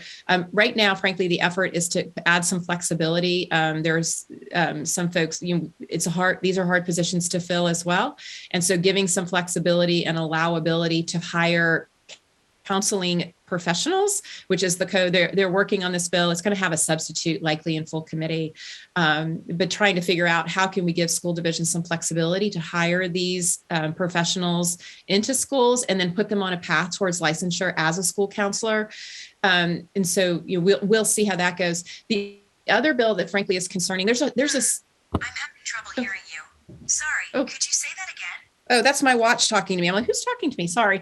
That was my watch. Apologize. Oh, my Lord. The one place that is concerning, and we're seeing again a series of bills like this, and I don't know how much you all have seen, but there is starting to be a uptick in the number of parents that are concerned about counseling services provided by schools and what they entail. Social emotional learning being the main one that we're starting to see across the Commonwealth. And so there are a series of bills to limit the amount of time a student can spend with a school counselor, and also to have parent opt-in or parent permission for any interaction other than emergency interaction with school counselors. So those are in the House. We'll see how those proceed. I do know that there seems to be a broader desire to ensure, particularly given the mental health crisis that we know so many of our students are facing, to make sure we're putting the appropriate school counseling services in place. So there's definitely a little rub going on there with those two things going on at the same time. I did want to mention the bill that's famously called the Tebow Bill, which allows homeschool students to participate in VHSL activities. Does look prepared for passage in the House. We did get in the Senate a VHS bill up in the full Senate Education and Health Committee, and there was bipartisan pushback on that bill. And it died in committee with both Senator Suderline, who serves on the board of VHSL. He's a Republican senator from the Roanoke area, saying he believes that VHSL has the ability to make their own rules. And so he broke with caucus, and a couple of the other Democrats that we sometimes see break from their caucus held on this one. So I think it sheds a good light. They did say that they intend to vote on all VHSL bills the same way. So we'll see, but that does look like we'll be able to get that one down in Senate Education and Health, which is good. I know you all have a position on voucher bills. There are more voucher bills currently under consideration in the House and Senate than I can even count for you. There are different approaches. Currently, Virginia has education improvement tax credit scholarships, which are a little bit of a backdoor voucher. Virginia caps those at $25 million a year. They have Virginia, and they have to be reported. And so Virginia has not gotten close to 25, giving away tax credits at 25 million forever, and not even very close. And so there's always an effort to expand the options. When the bill was originally presented and put in place, it was for truly low income students to have access to scholarships to attend private schools or other schools of their choosing. It's been ticked away at. There's still probably about $11 million before we get to that 25. So we're seeing some efforts there to expand access for those tax credits by putting more students in. That's one approach. The other is the education savings accounts, ESA, which is a flat out voucher. We have seen this effort in Virginia before. There are more of those bills right now, again, than I can count for you. we will see. We have, I believe most of them in some version or another will likely pass the House. There are strong opponents in the Senate, but not all of the Senate Democrats believe they are all bad. And so we will see, but without question, the ESAs, the education savings accounts are a direct, the SOQ and the local money goes into the savings account for this family. And so this is truly a real drawing down of per pupil dollars, both local and state. And so there's constitutional issues with them as well. So we'll be tracking those for you really carefully. Those were the main topics that I wanted to talk to you about, just related specifically to your legislative priorities. And then I wanted to spend a little bit of time talking through the email that I sent out and kind of a series of bills that were a little bit outside of your legislative priorities, and wanted to get some clarity from you all before we proceeded on, getting Norfolk's position out there to legislators. I appreciate everyone who was able to. I know it was a lot of questions and it was a lot of emails, so I apologize. And I'm very grateful to you all for responding. I'm also really grateful for those of you who said, I want to make sure we don't get ahead of Dr. Birdsong and the administration. So thank you, Dr. Birdsong, as well, for your responses. So I wanted to talk about these bills, but I need to give you a few updates because since I sent the email, some things have changed with the bill.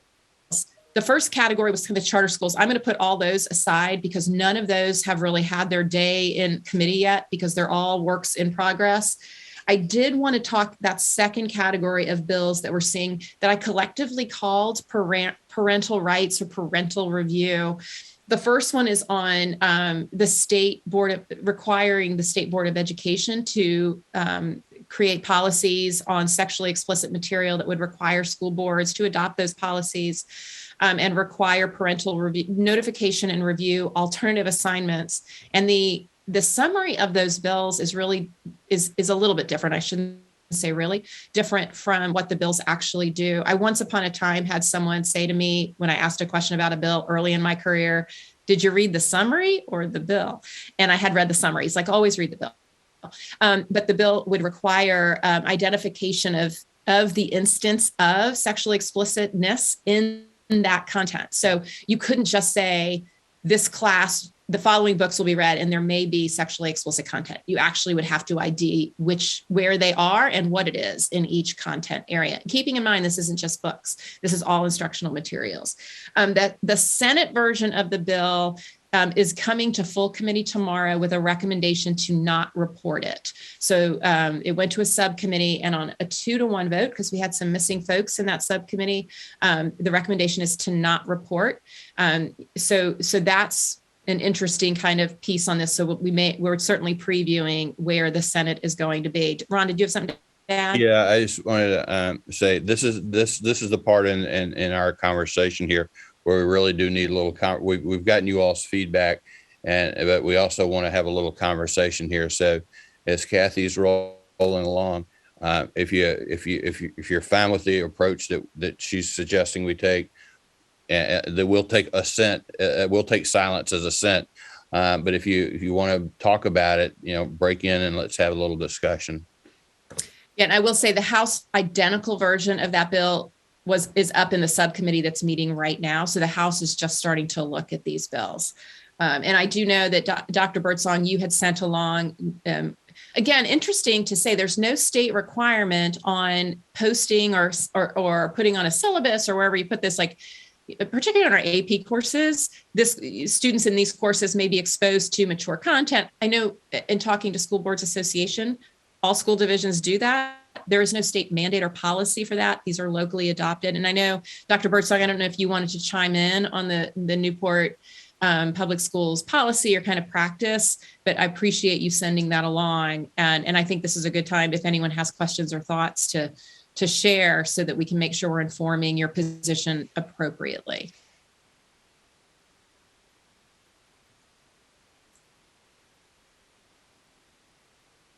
Okay. Dr. Birdsong? Yes. I thought it was directed at the board. Okay. What is it that you need me to do at this time? Well, you said, so the bill around sexually explicit material, you had sent Yes. along Norfolk's kind of operational procedures around what you all do.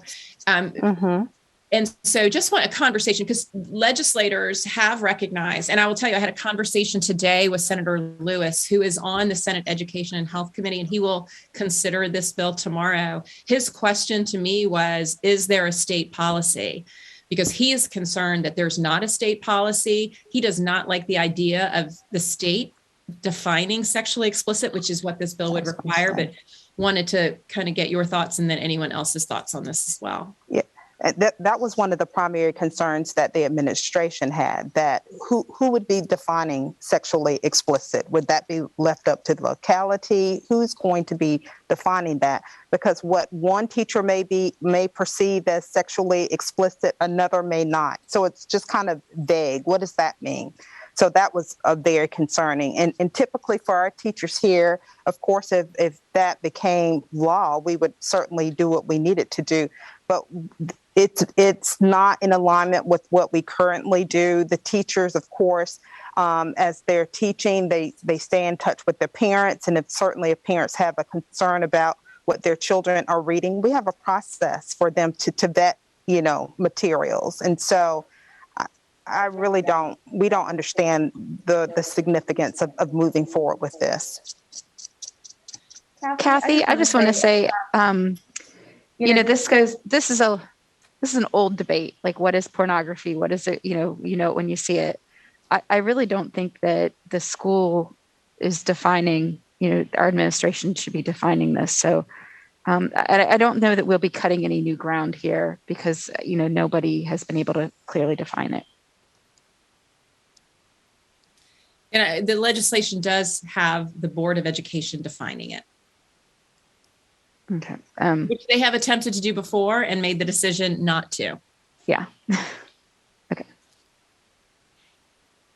For the reasons you cited. Exactly. I'll know it when I see it.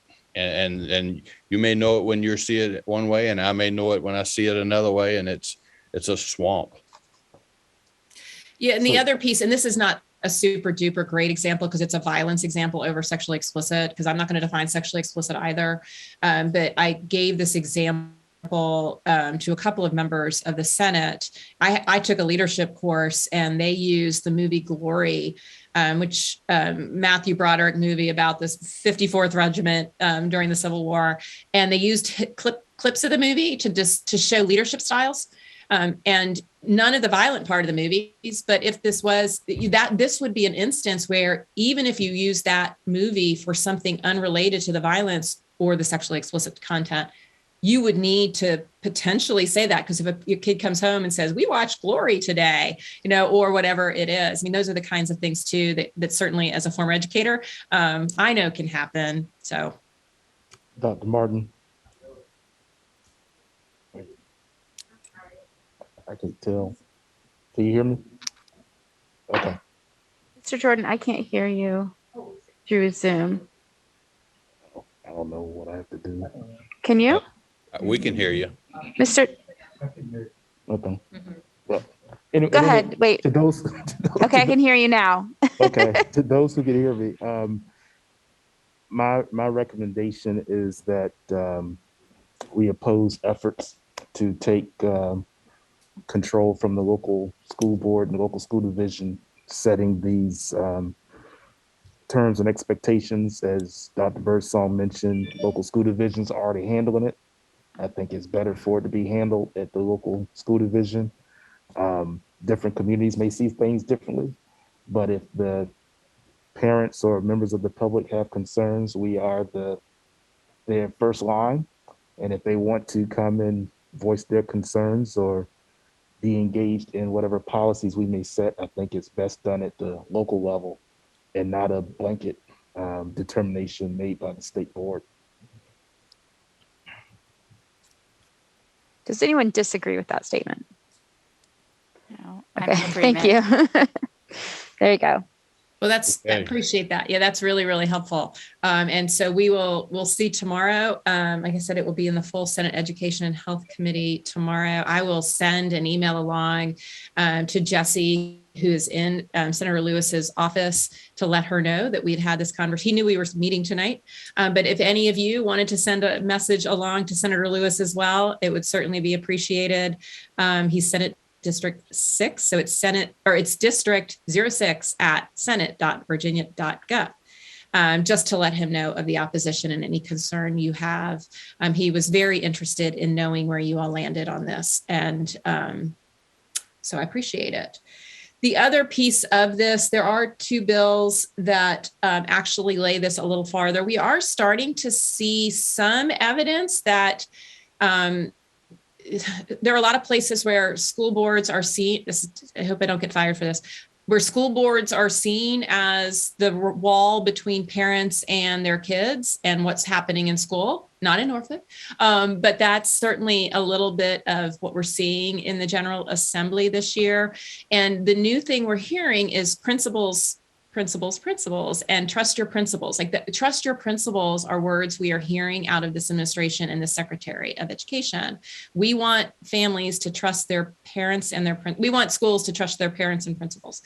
And so the next two bills actually put the responsibility on principals to ensure that no divisive content is in their buildings, even if that content was given to them by a school board employee. So if, I know, but we're asking, so I'm watching Dr. Birdsong's shaking her head. These are the kinds of bills, and I think obviously it puts principals in a really concerning place, but also it's just bills that I wanted to make sure you all were aware of. I will tell you that one of the bills is patroned by the co-chair of the House Education Committee, a former principal, a long time ago principal. Every time he says, when I was a principal, I'm like, yeah, that was the 80s. Lots changed. But this is a bill that obviously is to what they see as parents' first line is the principal. So obviously I appreciated your answers that you sent along, and Dr. Birdsong, the principals will follow directions of the law and do whatever we need to do. But just again, wanted to get your thoughts on this one. I don't want to give what I think is the intention of this bill. My guess is each of you can probably put those pieces together yourself, but this to me puts principals and school board employees in a really tough spot. So thoughts on this one? Well, I mean, I'll say whenever I read the executive orders and some of the legislation, the way the tone is really pitting parents against schools and schools against police department, things like that. And so that was disturbing. But again, I don't believe we'd be supporting any bills that are going to micromanage what's going on in their classroom. We have trained professionals doing their jobs, teaching our children. And I know we haven't clearly discussed this, but I just think this falls in line with what we've been saying about other bills, is that we need to leave the teaching and the discretion to the experts. Dr. Gabriel, do you have something to add? Just that I would oppose any bills that would be supportive of this effort, in alignment with what Dr. Birdsong said. They want to help our principals, then they will fund teachers so they can staff their buildings. Dr. Martin. Yeah, I would just add to that I think there may be some confusion in that some may see principals as heads of school. For those that are used to being in the private school environment, I think our principals are already overwhelmed enough, and trying to put this additional burden on the principal, I think, is ridiculous. And so I think not only should we be in opposition to the bill, but trying to also be somewhat clear that putting additional burdens and responsibilities on individual principals is going to cause even more chaos. That's why we have school boards. That's why we have superintendents. And so not only being in opposition, but I think in any way that we can offer some clarity around what may seem like a well-intentioned effort, it can really be a source of chaos and confusion. I think we should try to make sure that we're communicating that as well. And I appreciate that very much, Mr. Jordan. And good to see you too, by the way, all of you. But and again, feel free to reach out to your delegation and let them know. Again, I have shared your legislative priorities. I will circle back with all of their offices after our conversation tonight to give them some additional updates. The Democrat, and again, your delegation of Democrats in the House seem to be ready to fight these kinds of legislation. I will reinforce your position. I do think there's an opportunity, particularly with the new members, Delegate Anderson being one who has a piece of Norfolk City, to help them understand. And it may be some confusion around head of school. I think that might be a really important case to bring to them. And, it's worth reaching out. I will tell you that in my years of doing education efforts, advocacy efforts, elected officials at the General Assembly respect your opinions tremendously as elected officials. And so anything you can do to support that. But again, we'll definitely follow back up with the folks who have asked the question to make sure that they know what the position of Norfolk City Public Schools is on these bills. Keep going. Okay, thanks. The next one are in the discipline. Sorry, thanks, Ron. Discipline. I won't talk faster though, I promise, Ron, because sometimes that happens. The mandatory reporting bills, all of the House bills rolled into one bill, House Bill 4. The Senate bills will all likely roll into Senate Bill 2, and they will likely match each other when the time comes. The Senate bill has not come up yet. Ultimately, there was a substitute to these bills that rolled back 2 years ago, or a year ago, I think it was 2, the mandatory reporting by principals to law enforcement for those things that that are not felonies. Like felonies, you have to report. It gave discretion. There was no discretion for principals. We saw over-reporting across the Commonwealth and frankly, the country of special ed students and students of color, particularly Black boys and men in schools. And so there was an effort to put the discretion back in the localities and give that discretion to the school principals. I always like to remind folks at this point in time in our discussion, and I know you all know this, is that when a school resource officer is informed, that is reporting to law enforcement. They are law enforcement. I know you all know that, but I like to say that to anyone I can in hopes that one day everyone will know that. So I will say that the effort to there was definitely a sense that they went too far. And so they rolled back all reporting. They did. On everything. Yes. And that's not what happened, but regardless, where they have landed, frankly, is not so bad. It adds some requirements around reporting, and mainly out of how all lines point back to Loudoun, but out of the cases we heard in Loudoun, particularly, there was a lot of concern around sexual assault. And that was frankly the big debate by the now speaker on the floor during this bill when it went through 2 years ago. And so the bill that is on the floor of the House right now is a scaled back version of the original bill. It is not as concerning and troubling as the original bill. In fact, even the Legal Aid Justice Center here in Virginia, while they still oppose this action, said exact words to me was, this could have been a lot worse. And so I think it puts some guardrails up that makes those folks who think they went too far feel better, but not taking it as far as putting mandatory reporting back on the books as fully as it was. The Senate bill has not gotten its day in committee yet, but the House, as I said, the House bill is on the floor. Ultimately, the language that is being passed by the House is language that Delegate Mullen, Democrat out of Williamsburg area, had in place. We ultimately made his bill look like Senator McClellan's bill. So that should give you some kind of relief that this bill is not as concerning as it's in its original form. The place where there is some concern, and I want to have some more conversation about this, is in disorderly conduct. 2 years ago, We were also able to remove, or we removed, I shouldn't say we were able, I worked on that effort. I have to remind myself, new job. There was an effort to remove, and it was removed, disorderly conduct in schools from the criminal code. That's where it existed. And all of those hearings were in the courts committee in the House because they take care of that section of the law, the criminal code. It put it back on the discretion again, depending if it was a felony or a misdemeanor. I don't think there's felonious disorderly conduct. Not required reporting. Again, this overwhelmingly impacts special ed students and students of color. This year, there was an effort to put that language back in the criminal code. And interestingly, the bill did not go to courts. It went to education, even though it's in the criminal section of code.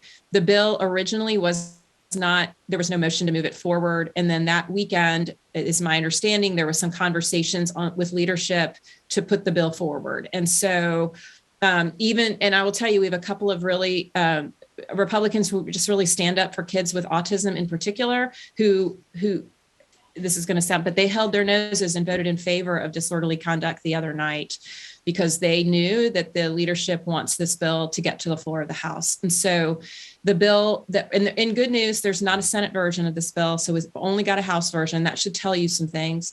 But the bill to put disorderly conduct on school property back in the criminal code is headed to the floor. The only change was they are waiving kindergarten through 8th grade. So if you are above 8th grade, that was kind of the negotiation, I think, that happened over the weekend. If you are an 8th grader or above, you would be in a disorderly conduct through the criminal code could be charged. So that will be on the floor of the House. And I think, I can't remember, Dr. Martin, was you or not, that talked about this idea of schools against police and police against. There's definitely an effort. We see that through the school resource officers. We see it through some of the other bills as well. We see it through some of the action with bills like this and the proponents of these bills say to improve safety in our schools. And so that's where we are in those bills. And I'm going to be quiet now. Okay. Here's my question. Do other local school districts fund the SRO program? Does it come out of the school's budget? It's all over the board. It's all over the board. Okay, because it doesn't in Norfolk. And so when I read that, it was, a little interesting that I think we talked about this at some point, but that it's to incentivize the schools to participate in an SRO program by funding the schools. That's the incentive, but that's not an incentive for Norfolk because we don't pay for our SRO program. The city does. And they're all over the board. In some places, the city pays for it. In some places, the school board pays for it under a contract to the city. Okay. Yeah. I was just wondering how common our MOU is, our situation. I don't know, but thank you. We can survey that if you'd like, but it's okay. I just know that there's a variety. Yeah. And it's interesting too, because and again, this is a place where school board members who look at these levels of budget all the time and understand the nuances of this is that SROs can't be school board employees. They're employees of whatever law enforcement agency you have your agreement with. And so that's a piece of it too, is making how the funding stream will happen and what your agreement looks like, what your MOU looks like drives that funding. And so it's very complicated. And I need to do a little more digging because again, the governor put $50 million in his budget to fund school resource officers to have one in every school, but those agreements are all really, really different. So that's a really good point and I appreciate you bringing that up. Kathy and Ron, I just want to be clear now that we have a better understanding of some of these bills, the administration definitely would not be in support of any bill that would increase the school to prison pipeline. And as you have described the bill related to the reporting piece, so we definitely wouldn't want to support anything like that. I just wanted to be clear. Appreciate that. Appreciate it. Yeah. We're glad you're weighing in. Yes, very much. We've been consistent with that over the years. Yeah. So is there anything else? Yes, I promise. one. But charter schools, charter schools. Where we believe we are probably headed with charter schools is that the charter school bills. There were three options that are really floating. I sent them to all of you. One is a regional approach. That, again, there's some question around constitutionality there, because you all know this, the Constitution of Virginia gives the authority to operate the schools to you as school board members. There is another approach that allows the Board of Education at the state to approve an application. And even if you say no, they can approve it and you get a charter school. And you have to figure out how to fund that too, staff it, all of those good things. It seemed, again, there's some constitutional issues there as well. I will say that the delegation from far Southwest Virginia in the House and Senate tend to be anti-charter school because they recognize it's a draw off of their local school division budgets that they can't afford and they can't make up as local governments. The one that seems to be getting some traction and has a fever, as we like to say sometimes here at the General Assembly, is this lab school change. Lab schools have been around since 2010. They were designed as partnerships between higher ed institutions that had teacher prep programs, and they weren't teacher prep programs.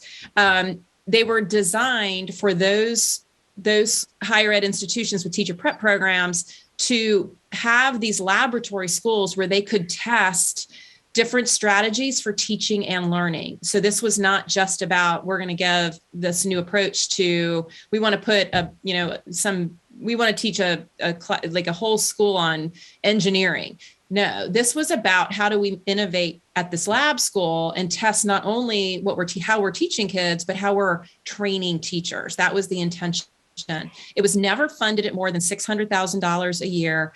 And almost, I think there were a couple of them at one point in time, but ultimately higher education institutions are not fully prepared to run schools, and especially not for $600,000 a year in total state funding. There's no local share going. There's no SOQ funding going. So what the governor is proposing is $150 million to fund an extension of these laboratory schools, expansion. So not just teacher prep programs. Any institution of higher education, public or private, could open a laboratory school and draw the grant funding down. There is a lab school grant program. Right now, there is absolutely nothing in the legislation that talks about state or local share of that student. It is 100% funded by the state and run by the institutions of higher education. That bill seems to be getting some traction in the House and Senate, mainly because we don't think it violates the Constitution. We'll start with that. But that seems to be where things are leaning. I know a lot of you gave feedback that regardless, even when you don't have, there's no requirement to send the state and local share to that school, you will lose, there's going to be enrollment loss. And when you base your school funding on a per pupil basis, that's an impact. But tomorrow we anticipate the Senate version coming up. The House version went by for the day because they recognized it wasn't going to work the way they had it drawn. They're working on the bill. So that's the one that seems to be moving along, although I wouldn't be surprised if the House versions of the unconstitutional ones pass. And as Kathy noted, while the lab schools are getting attention, we're also watching for any stealth movement on the charter school, on true charter school legislation. Just Dr. Martin. Mr. Clanton, go ahead. All right, thank you on the laboratory schools piece. It's interesting, but as I've kind of read and watched and appreciate you guys, and I say to my colleagues too, every Friday, 3:00, I'm watching, and you guys are giving some great updates from VSBA. They're giving us updates on what's happening.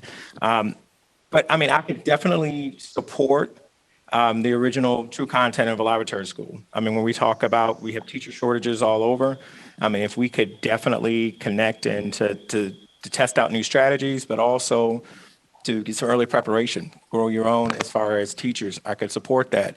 The only piece of that, though, is that there needs to be dual communication. If a higher institution of higher education is looking to do this, I think that it still needs to come back to the local school board. That this is something that we are doing in partnership. Just like we have some regional programs, but each one of the school boards have to vote on it and say if we're going to enter into one of those contracts to do so forth. So I just kind of go back. My opinion is that this particular area, because it's already on the books, but if we can get it back to education and only institutions of higher education who have educational programs, and I'm not for this private business thing, because to me, that was just another way of trying to bring in charters through another avenue. So that's kind of where my opinion is on it. Yeah, I will say Senator Pillion has the bill in the Senate. He represents far Southwest Virginia, and he is his bill has stricken private business. He is working with the School Boards Association and some of the education advocates and lobbyists who are up there to try to build out some agreements, if we're going to do this, with local school boards. So yes, that is definitely something that I know the School Boards Association is having conversation. I won't pretend that Delegate Davis, who chairs House Education in the House, he has the bill. He's not as eager right now. I do know that Dr. Spence from Virginia Beach talked with him today. Not sure how that went, but I think at least private business may be stricken from the House bill. I'm not certain, but that's certainly something that we're flagging. Ms. Basine and then Mr. Jordan. Thank you, Dr. Martin. So you might have seen some of my comments related to the lab schools that I had shared. Of course, I don't want to see funds diverted from our public schools to fund charter schools, but I think there are some interesting components potentially with this.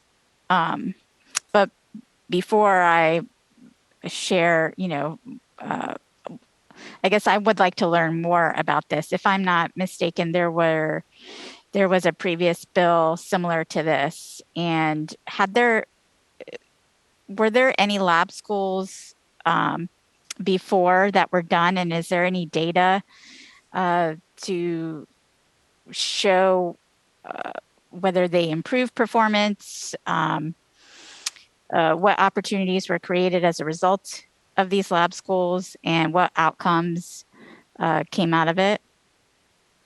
I think that gets to what Kathy's stated originally, is the emphasis when you read the code sections on the lab schools when they were first set up in 2010. The emphasis wasn't on improving student performance because, all the conversation now is about charter schools we need to improve performance. The lab school and the statute as originally set up was intended to focus on improving teacher performance by looking at innovative ways of delivering content and things like that. That was the primary focus for them. Okay. And I will say there were a couple, I know William and Mary had one. JMU recently submitted an application like within the last 2 years, but they realized there wasn't really any funding to do it because, again, $600,000, which was reduced a couple of budgets ago to just $50,000 because no one was taking the money. The most recent, I'm going to do air quotes on this, lab school was between Virginia State University and just one elementary school in Chesterfield County. But ultimately, what we found, and by the governor's office, because we eliminated the most recent introduced budget. So Governor Northam's introduced budget eliminated the funding because what we found was preparatory students from Virginia State were going over to read with students in the 3rd grade at Ettrick. And that was not the intention of the lab schools. So there's no long-term kind of study here in Virginia. There are certainly lab schools in other states. That's some of the research that I did when I dug into it that are interesting, but they're far more expensive than $150 million as well. Those states spend more than that. Right. Okay. Thank you. Mr. Jordan, go ahead. Yeah, I think I have a clarifying question. So the lab schools that you are referring to that became available in 2010, how does that differ from the lab schools that existed for 40, 50 years? Hampton had a lab school, I think Norfolk State had a lab school. There are other lab schools. What's the difference between what you're defining as 2010 versus the lab school that operated on Hampton's campus for decades? You got me stumped there. Yeah, I'm not that old. Okay, so but I have heard, like, it's like a unicorn. Like, I have heard of such things. Someone else has recently, like in the last 48 hours, has mentioned something. So let me do some digging, or if you know something. Yeah. Certainly. Well, so I think that the governor made a visit to my alma mater, Hampton, and heard about lab schools that used to exist there that I think could not be sustained due to funding. They were opportunities for students to come on campus, as I recall it when I was there, and that education majors had the opportunity to basically get hands-on experience while also working with students. So your last comment about $150 million, I don't think that's anywhere near enough to sustain such. I don't see any impact statement on the bill that suggests what the capacity is required um, at universities in order to sustain the lab schools. So, as you know, many of our universities are challenged just by having facilities just like we are in public school.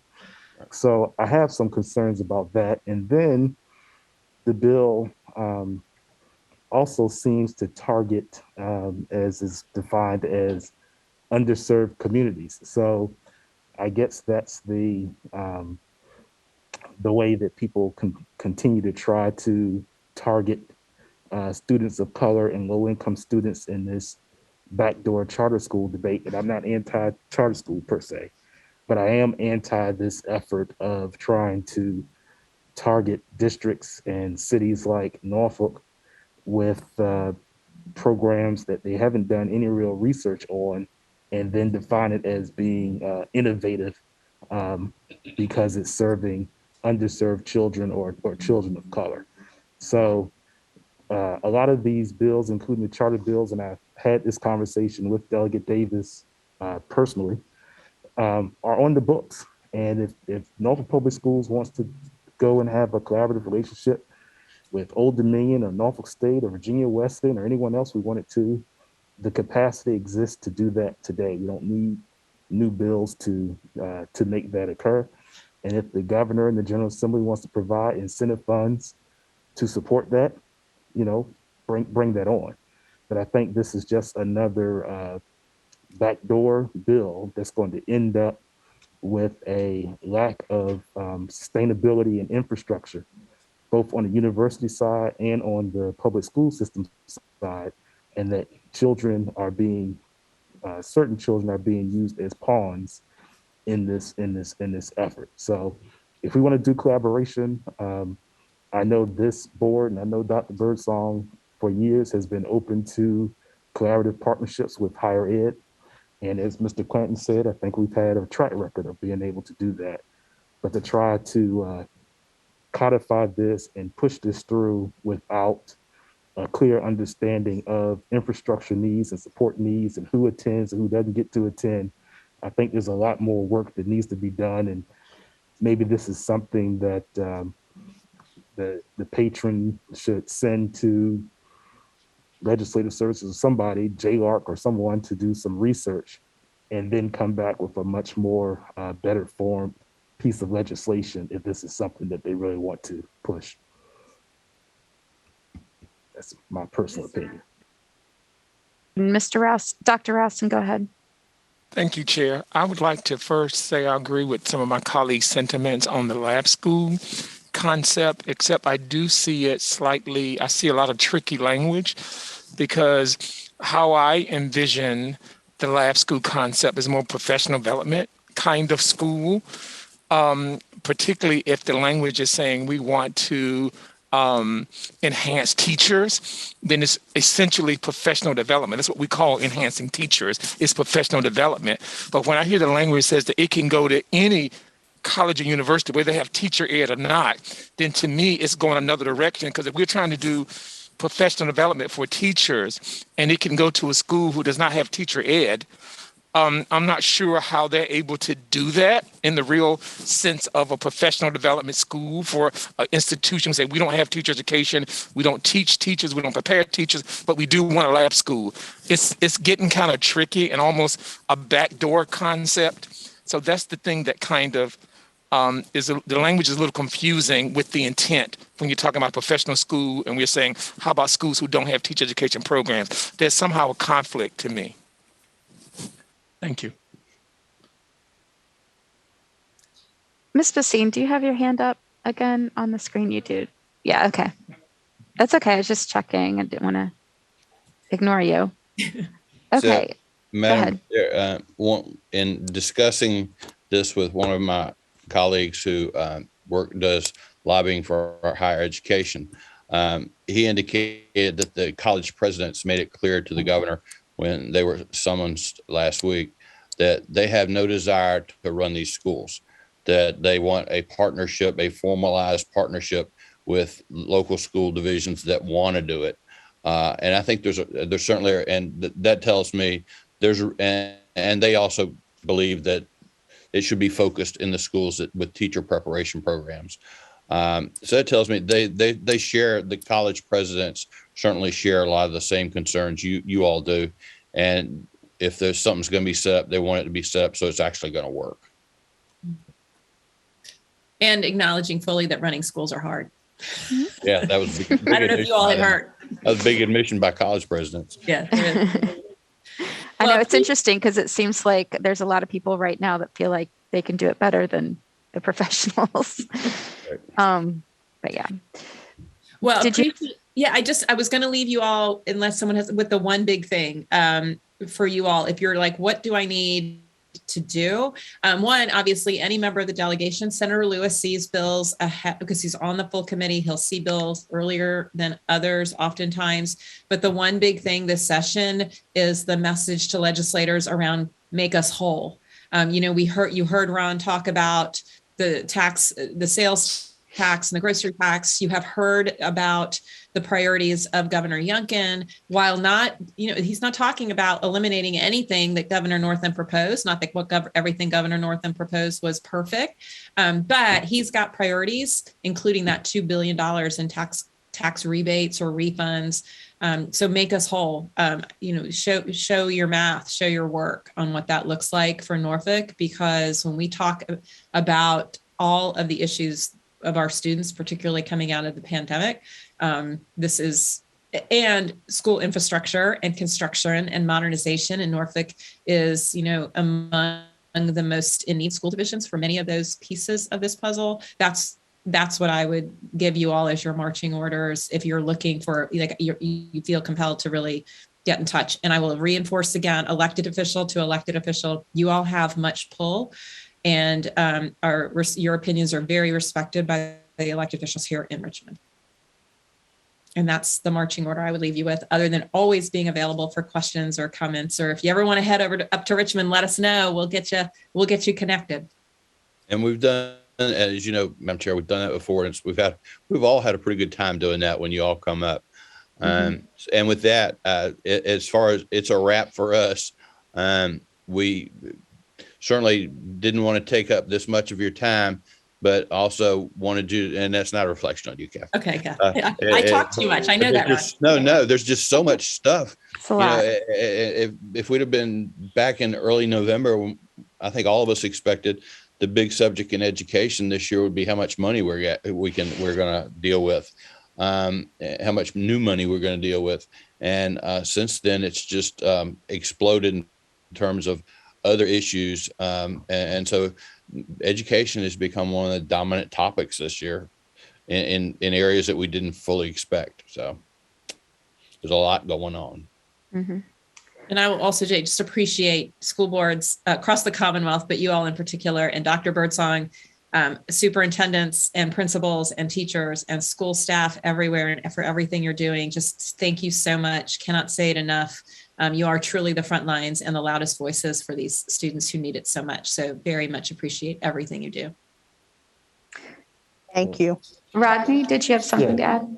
Yeah, well, I just had a process question before they leave. So I know we got the email, and I've heard from the discussion today that some school board members sent individual responses. Dr. Birdsong has sent some responses, and I think that our responses need to be representative of Norfolk. And so we shouldn't have a administration position and a Rodney Jordan position and a Dr. Martin position. We should have a Norfolk position. So just moving forward, whatever process that we're going to use, I think we need to be clear on that.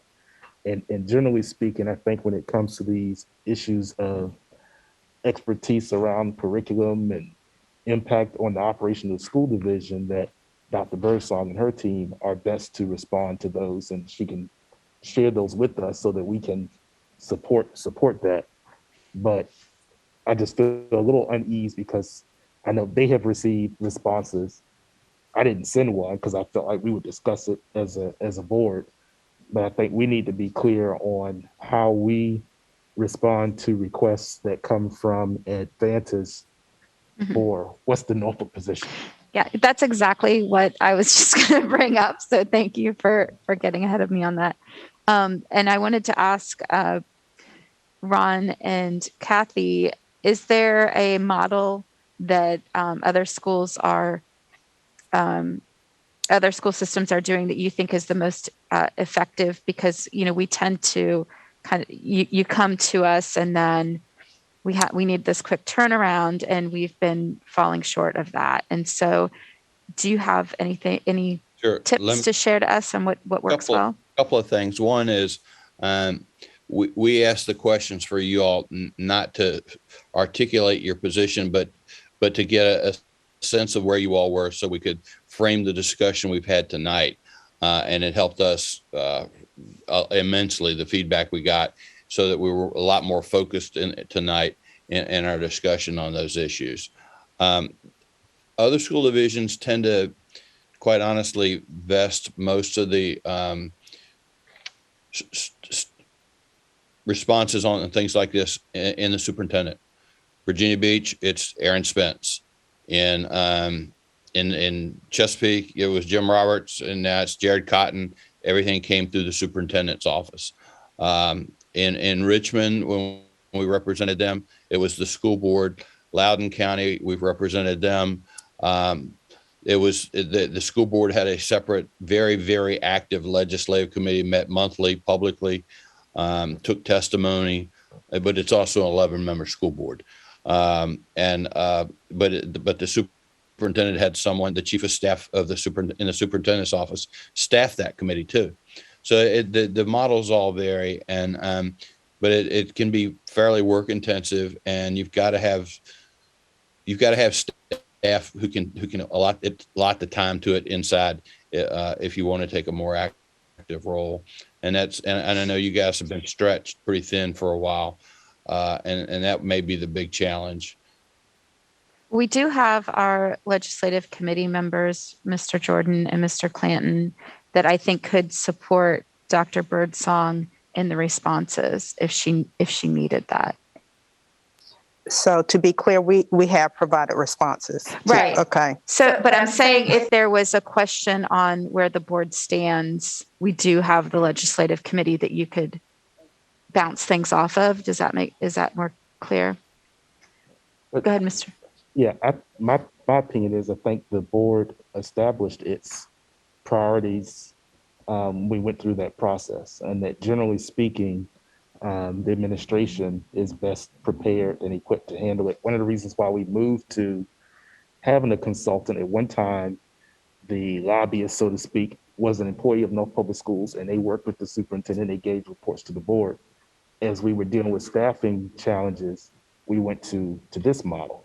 But I think generally speaking that the superintendent administration would be in the best position to be able to tell Advantage Strategies the impact on the school division. And if there are any questions or concerns about something being outside of the board's priorities, then I think the superintendent can refer that to the committee. That's very well put. That is what I was getting at. Thank you. Mr. Clanton? I don't disagree with that. I mean, when you kind of think about it over the last couple of years, it's, we weren't calling the board back for a meeting or a discussion. Things are very fluid, and you all need, immediate things. So I agree and concur with my colleague there that we set up our legislative priorities. Our superintendent gave very detailed, because she met with her team to provide information there. And actually, my responses were in response back to my superintendent, because a lot of this stuff got down into the to some of the organizational and operational things of how things happen. So I support having the superintendent be that point of contact there, and anyone else that she desires in her team to respond back, and just keeping the board in the loop as to what's happening there, but that we take our official aim there, because we come up with the legislative priorities. These are the priorities, but as you see, bills and things, this is probably one of the session where you've had more chess going on and waiting. The speaker's holding bills right now, but we know they're out there. They've been pre-filed. But I think that you all are there on the ground. This is what we hire you to do, and you're doing an outstanding job, and that our superintendent. So I agree.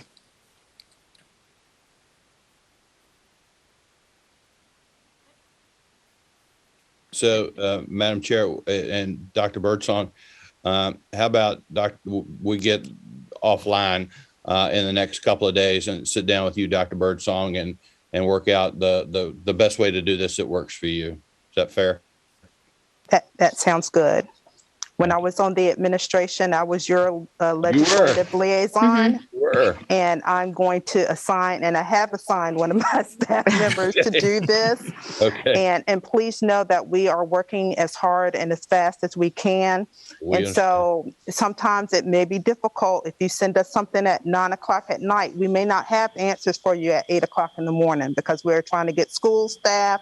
We're out and about. We're not sitting in our offices at our desks just waiting for questions to come from you, not in an ugly way, but I'm just saying we're very, very busy. Yes. And so please be understanding if you don't get things back as soon as you would like. Please know that we are working towards getting things back to you as soon as possible. Absolutely. And you know how this works from doing this before. So yeah, so we'll give you a call and in a day or so and sit down and work out all of the details.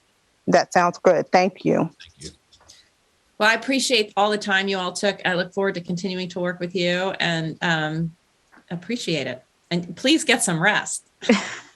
You too. All right. Well, thank you so much for supporting us. Okay. Thank you all.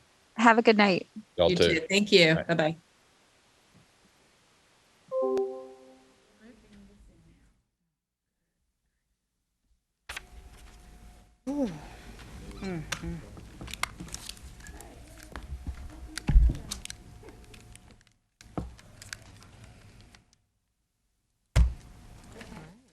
Next on our governance training update. So I just wanted to be consistent and talking about our governance training where we are, and I know so as of right now, the procurement office is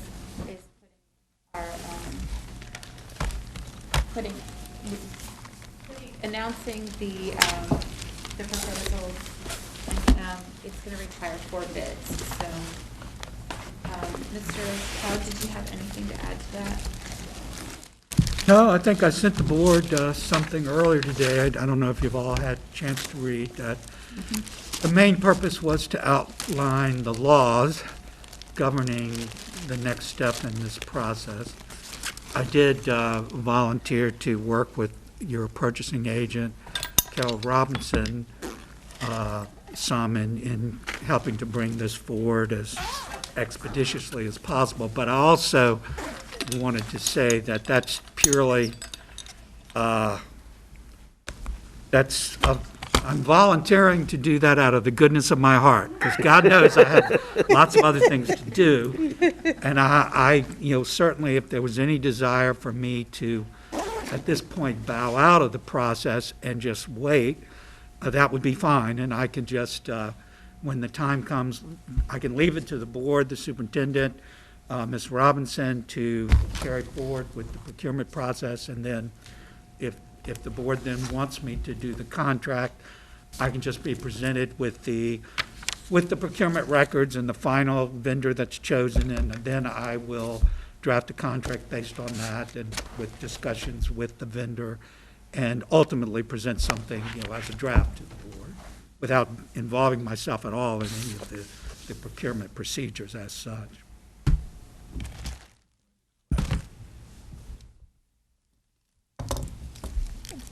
Where's our trash cans?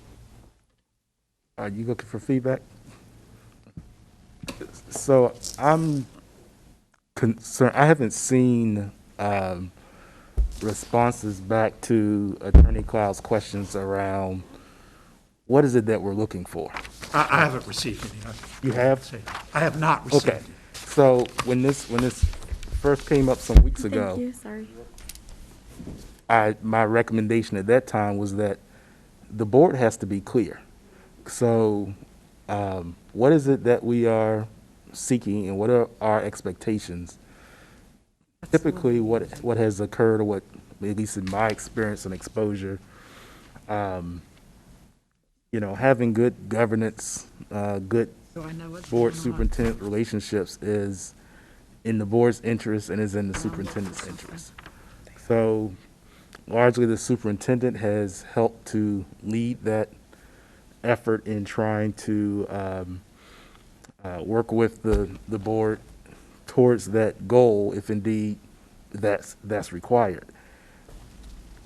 I'm not quite sure where we are and what we're doing, but I think it's important that the board be clear on what our expectations are so that we can help inform the board and the superintendent together what our expectations are, so that we can then support any procurement process. In the absence of that, I think we're wasting our time and administration time and staff time going back and forth trying to figure out how to accomplish something that we've not defined that we wanted.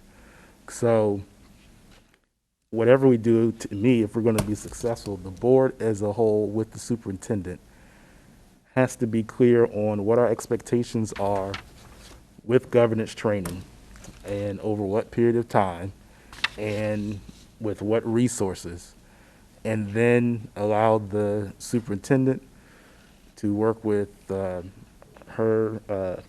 purchasing folks with the support of Attorney Cloud as needed to then secure what we're asking for. But if we aren't clear as a governance team what it is that we're trying to achieve, then we won't get it. And for us to be,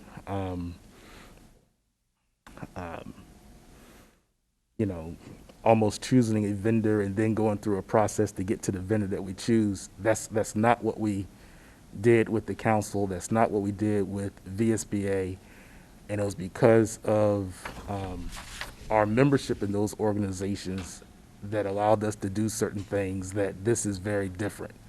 And so I think we need to be clear on that, or even if we think governance training is important, before we spend more staff time and Attorney Cloud's time and resources going down a path where we've not, in my opinion, had that conversation and agreement as a board as to what do we think worked, what do we think didn't work, what is it that we're trying to achieve, so that anybody who's trying to propose something to us has some framework upon which to respond. Well, as far as the scope of work, that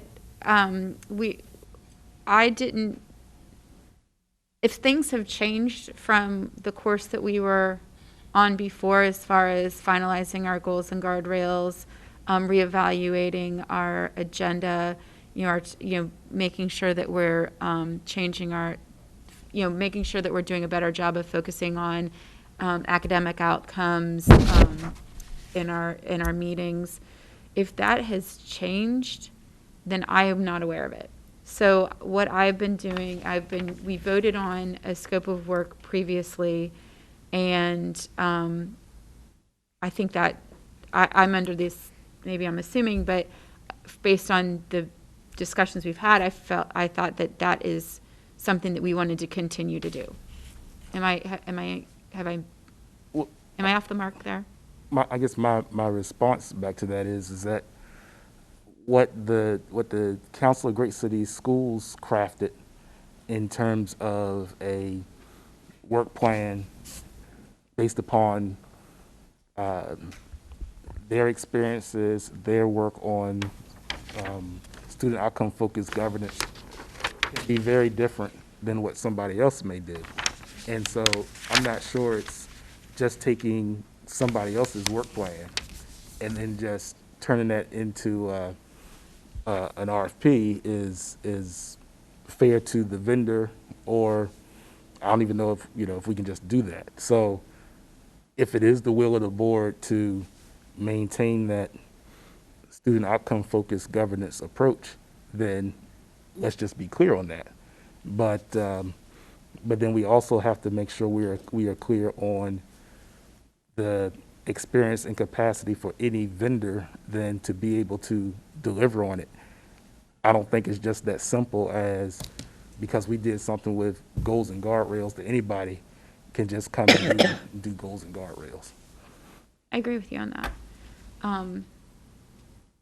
Is there anyone here who does not want to pursue student outcomes focused governance? Okay. Mr. Clanton and then Ms. Basine. Thank you, Dr. Martin. I was trying to listen intently. So the scope of work for which we had with the Council of Great City Schools, if the goals are in there, I'm not talking about me personally, it's not about taking somebody's work, but I think student-focused outcomes and the goals that we need to do, the basic things, that we've got to do for governance training. The basic thing of even going back and just doing and reviewing our board norms and protocols that have not happened, but I don't even recall there being multiple individuals that we even reviewed for governance training last time that came before this board. We're in a process now that's requiring us, and we're going through it, to take what the goals are that this board generally had a discussion. The only person who wasn't there for that conversation was Dr. Rowson. He's here now. But I don't think there's anybody on this table, well, I hope not, around this table who doesn't feel that we need to move forward with this process, that we have a strategic plan that requires this board to have some clear goals and to set up what those things are. And so being able to move forward with that, we may have to not go through some normal processes of things, and we may have to go back and look. And I'm talking about within law. I'm not talking about skimming through stuff, but time is not on our side here. Unfortunately, we've gone through, and the board, to be perfectly honest, has had that discussion about what was working and what wasn't working. That's why we're not with that.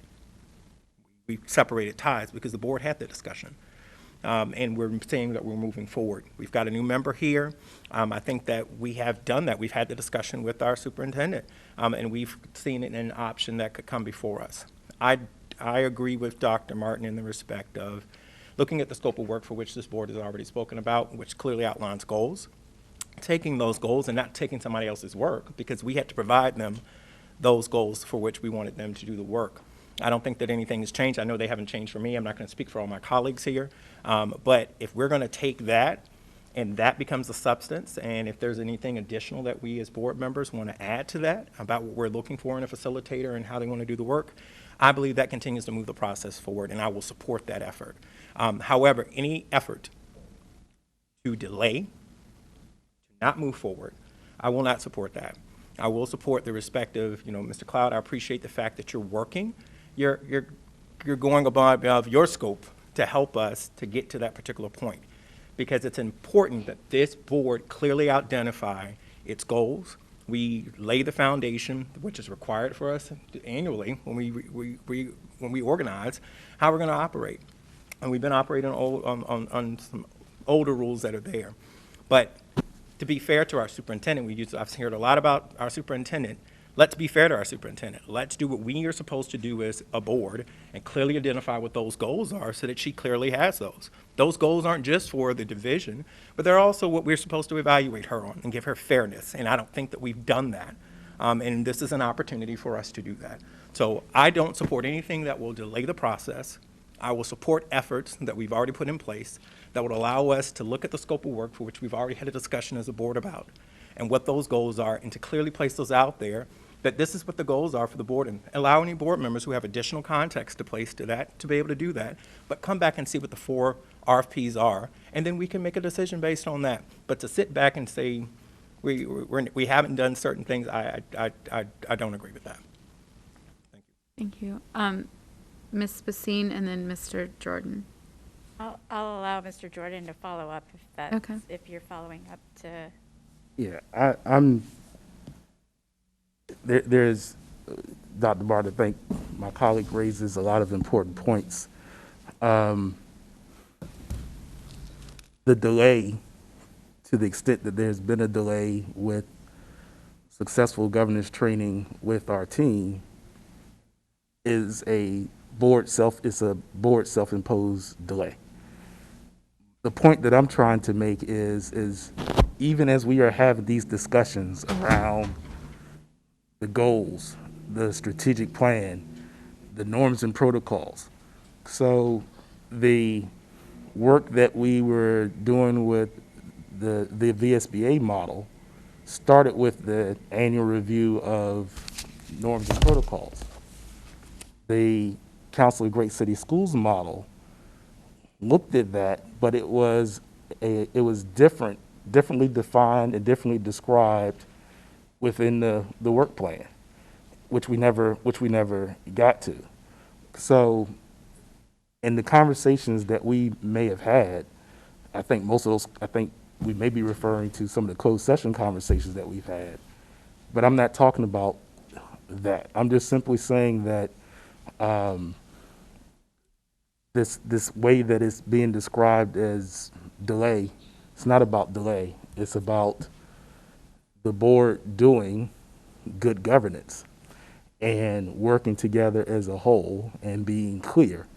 Because sometimes we say we have goals and we pull up the accountability plan. We say we have goals, we have priorities. Then other times we say we don't have goals and priorities. So that is an indication of, in my opinion, why we need good governance training, so we can be clear on exactly what we are doing. I'm just simply saying that governance training, whoever it is sometimes rough and tough.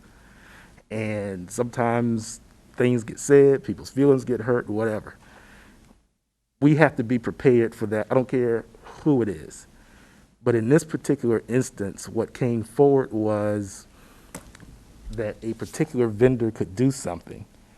And then we had a presentation from that vendor.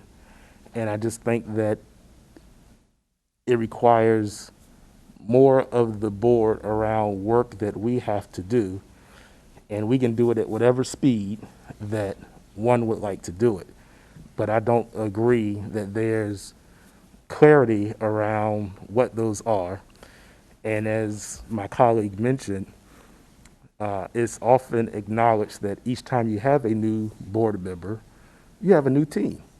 And so that's just where we are. And so I think it's important that we are clear as a governance team, the board and the superintendent together, on what we are trying to achieve so that we can support the speed with which we would like to continue the work.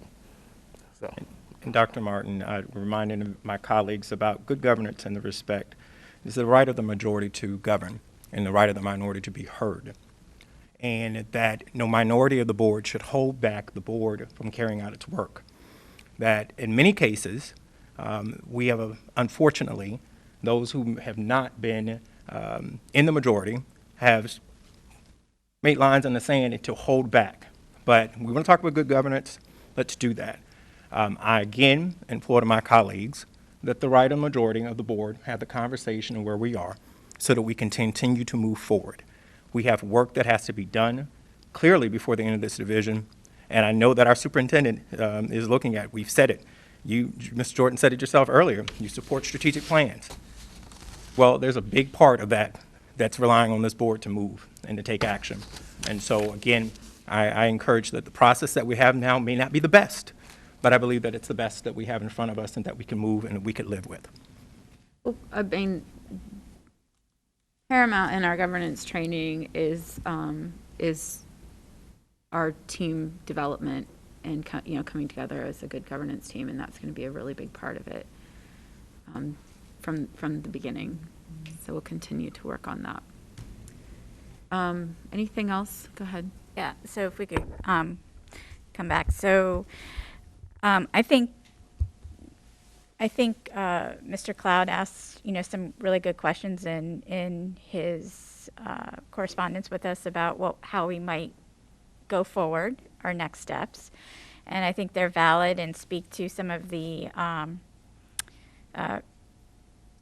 concerns that Mr. Jordan is raising and that I share as well, because this would be our third potential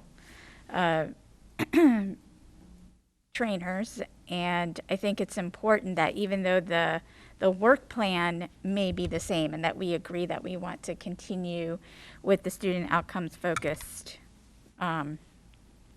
governance, the process is where I think we all need to be on the same page, because that is where I think we've had concerns raised with VSBA, concerns raised with the Council of Great City Schools. And so I think we need to all be on the same page so that we can inform the proposal, and so that when we do make a decision, we are all very clear about what we want and can make a more informed decision. So that I think those were valid questions that were raised, that I'm not sure that we've. I was depending on the vendors to tell us what their process is to meet the outcomes that we're looking for. What we're, with our goals and guardrails, with, time used, with norms, protocols, so I don't know that we dictate their process, because I think what I'm anticipating is that the vendors will come with their own style, like every other vendor has, and we'll vet that. Right.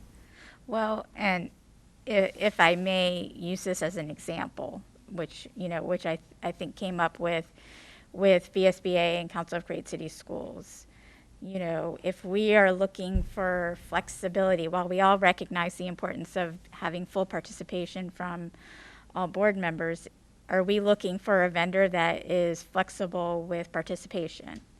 Those are things that I think we need to be able to say. And I'm just using that as an example, because that was a point that did come up, with both trainers. Yeah, and I think just like with the last go-round, we'll have to be very upfront about where we are, collectively. Obviously, we all want to be participating 100%, but there are some exceptions. How much are they willing to work with us based on exceptions, right? So I really think that I was just anticipating that type of question again to come out in interviewing them, again through the vetting process, because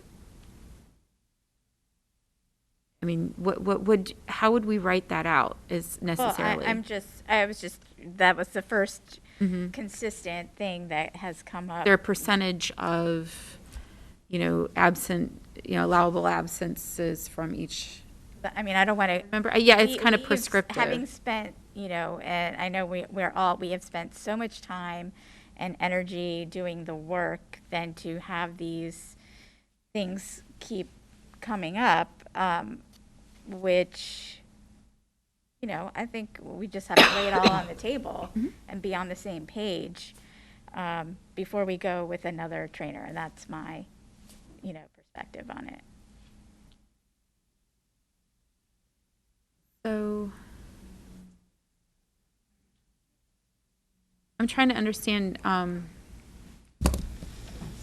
are you saying don't go through the procurement process and get? No, I'm not saying that, but I'm supporting. Want to have a discussion before we interview people about what we're looking for. What are we looking for in this training?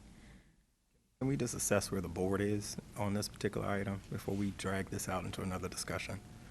And when I'm just saying, we're asking Talking for about 4 commitment bids. to governance training? No, I mean, or- no, we have a commitment to governance Okay. training. I think that's clear. I think now it's really, the process is on the floor about whether or not we continue to go with the 4, which, I mean, it has to go through procurement to get the 4, to come back and to look at those. And I just think we just need to go around the table and say if that's the way we want to go, or do we want to go somewhere else, rather than going back and forth about our various different philosophical opinions about this.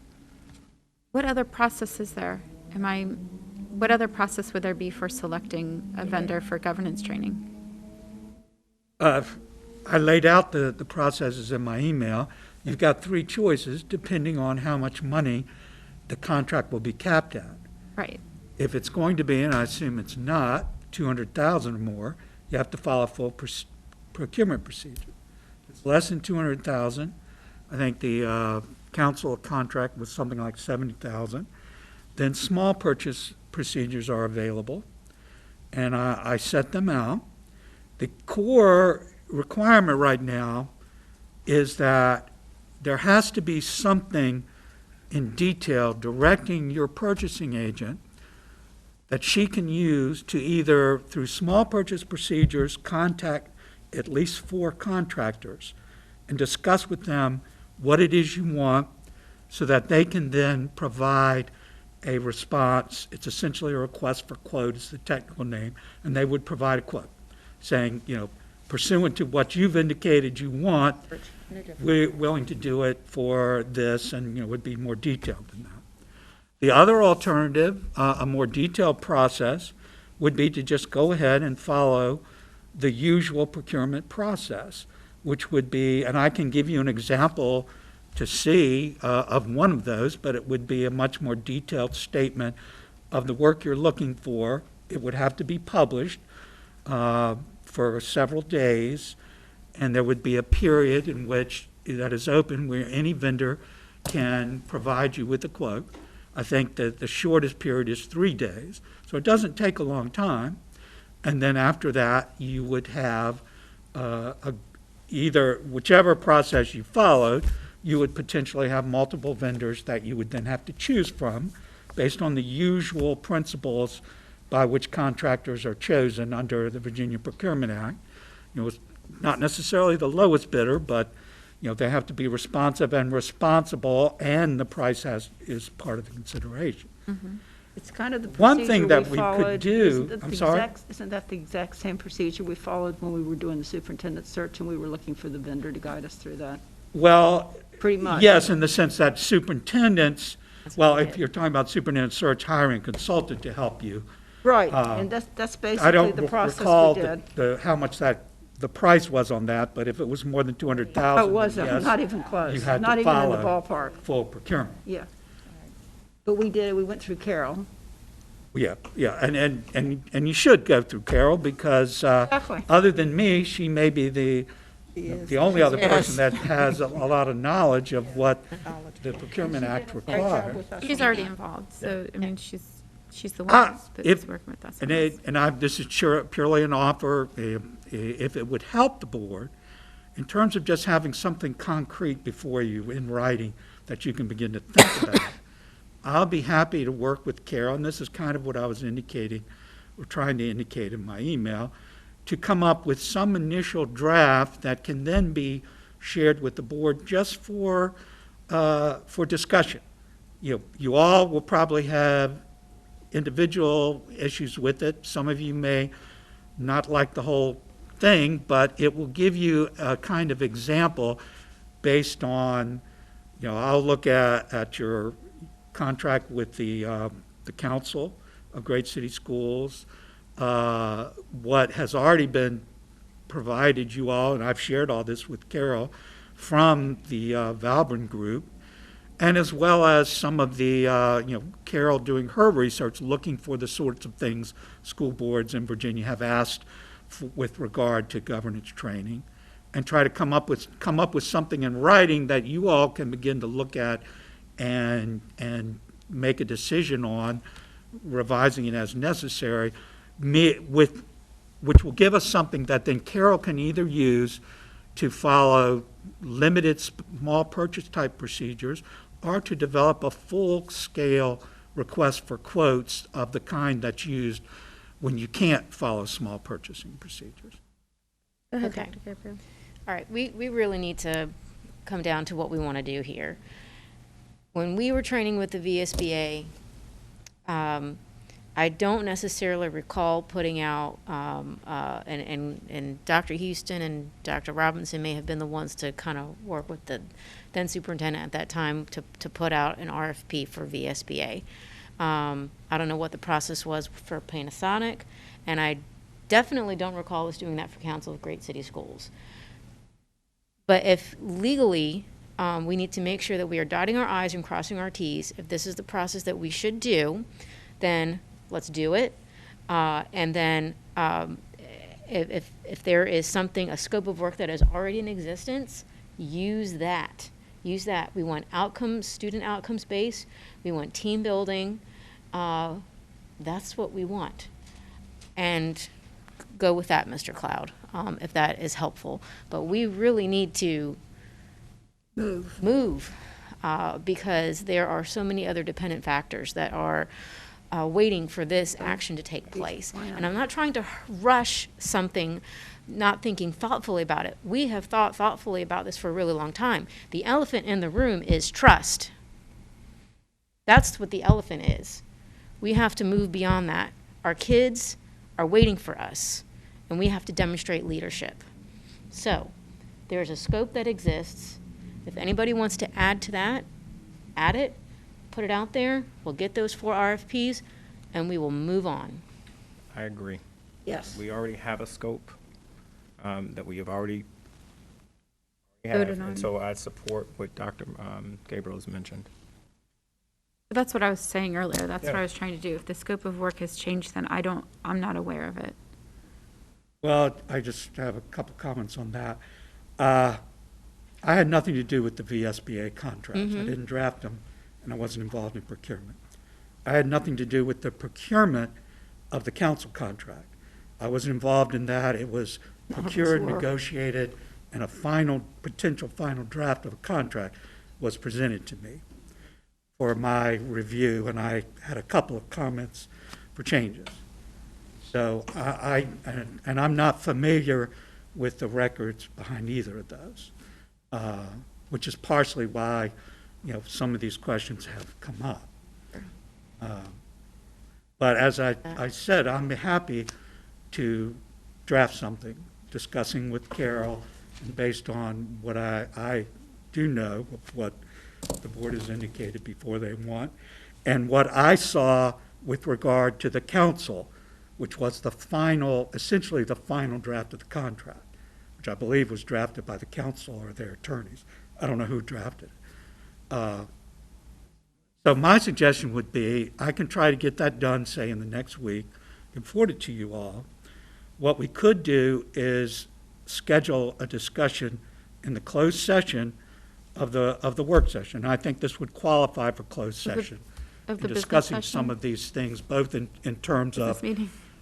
legal issues involved and the need for advice of counsel, but also because arguably too much discussion in open session could affect the bargaining position of the board as it goes forward to choose a vendor and form a contract. So if that's agreeable to the board, I'll undertake doing that with, say, the goal of getting you something by like next Thursday, with the Is idea anyone that then it opposed? would be the following Wednesday, I think, is the next, is the board Sounds business good. meeting. Does anyone oppose? Okay, thank you. All right. Thank you. I think Mr. I have Cobb. some unreadiness, but I'm in support of moving forward. I just think that there's still some clarity around things that we're going to have to do. And I think the sooner we can find a way to do that, the better. Whenever it was 2 weeks ago when we brought up this conversation, we assumed, or some assumed, we could just take an existing contract and just add on to it. And so, which we couldn't do. And so part of what I don't think the elephant in the room on this issue for me is not trust. What the issue is for me is making sure that in the principle of doing governance training, that if 8 people can't agree on something as simple as what is it that we are expecting and trying to achieve, then that is an indicator of where we are from the beginning. And so all I was asking for was that we be clear, even if it takes 5 minutes to just say, yes, these are the things that we're trying to achieve as a governance team as a whole. That would be a clear indication of where the governance team is and would ensure from the very onset that all 8 of us are on board together. And so that's the root of my principle in terms of governance. It is the board and the superintendent together, and simply just saying that, you know, the majority this and the minority that wasn't even where I was going. Where I'm going is that the whole purpose is for it to be a team. This is an opportunity for us to do it as a team. And if it takes 5 minutes in order for us to review what we have to affirm that, especially with a new member involved, we should do it. We are going to do that. And so are you suggesting another process other than what was just proposed? Well, you know, the only concern that I had, and I shared this with the Attorney Cloud personally, is it just made me uncomfortable. I think we always talk about in training, we have one employee. Our employee is the superintendent. Superintendent has, you know, her employees. And in our goals and expectations, and we've set some things around supporting the superintendent in leading. And I think that we have to be careful, because if we're going to go down the path where the board is going to start picking and choosing when we intervene into the procurement process and become the reviewers, I just think we just need to be cautious about that. So. Okay. Well, I mean, we do want to interview people to make sure that they're meeting our needs. We have established what our scope of work, what we'd like to achieve. And I have mentioned to Dr. Rowson several times that I think that for many reasons this is a good time for him to be coming on the board because, you know, because we have taken a break and we are reevaluating some of the things we are doing moving forward. And of course, we want to work in collaboration with our procurement process, our superintendent. So I don't see any of that going away. But thank you for your comments. Just for clarity, you're saying you see the 8 of us are going to be interviewing applicants. Is that what you mean? Well, we're going to get a proposal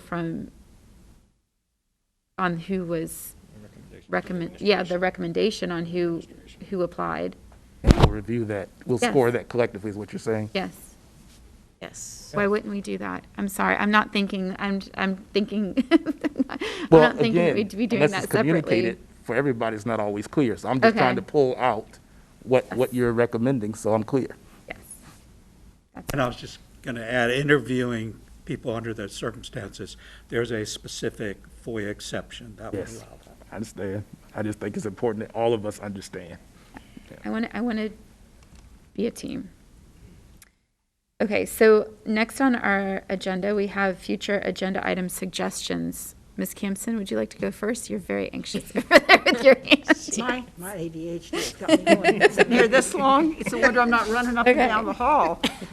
Yes. Thank you for not doing that. That is part of your It was hard not to. Okay, I'd like to see a more in-depth and more often updates on what's happening with the facilities. As you know, in the first decade of the century, we built 5 new schools. In the second decade, which we just finished, we built 5 new schools. And we're not going to even be close to that if we don't get moving on it. And so I want to see, is Rick here? I want to see that man tell me where we are. Have we selected the schools? What's happening with it? Extra money's coming in. And I want to build, we may not build 5 schools because we've got to build a high school. but we'll want to get building, so. if We, I we could. did receive a presentation 2 months ago. I need lots of presentations because I don't feel Right. anything, I don't feel it's moving fast enough. Yes, and so we will be Gotta make also the goal talking for the about it. decade. We will be, we'll be meeting with with cooperative strategies on Friday, and they're going to Oh, lead they're gonna us be here on through a Friday? hands-on. You're going to have a plan for me to see? Yes. You've seen a plan. Give them a call. But also, I would say refer back to the presentation from, I think it was, no, in November. It's been a while. We had another one. We had one recently, yeah. Very much, not recent. Okay, anyway, that's all. I just wanted to make sure Okay. that gets on the agenda That's an easy somewhere. one, thank you. Ms. Basine, go ahead. Thanks. So I've, over the last few months, I've sent some agenda items that I would like to see make it to the agenda related to student outcomes. One that I want to hone in on is one of the requests was around an update on alternative education, and also which would include a report on short-term suspensions, what's in our accountability plan around short-term suspensions, long-term suspensions, what type of incidents. I would like to add to that with number of contacts with law enforcement and number of referrals to the juvenile justice system added to that. I do think it's been a long time since we've had a discipline overview. And given, what we've been hearing happening in some of our school buildings, and also just what we know nationally is occurring with behaviors with our students, dealing with also with the traumas that they've dealt with, especially over the last 2 years. I think, really getting a good understanding of how our students are doing is critically important to me. So that, coupled with really having focused attention on student outcomes, if you ask me, I feel like we've had a lot of conversations about facilities over the past year, which are, have been necessary, but I think we also need to focus attention on other areas.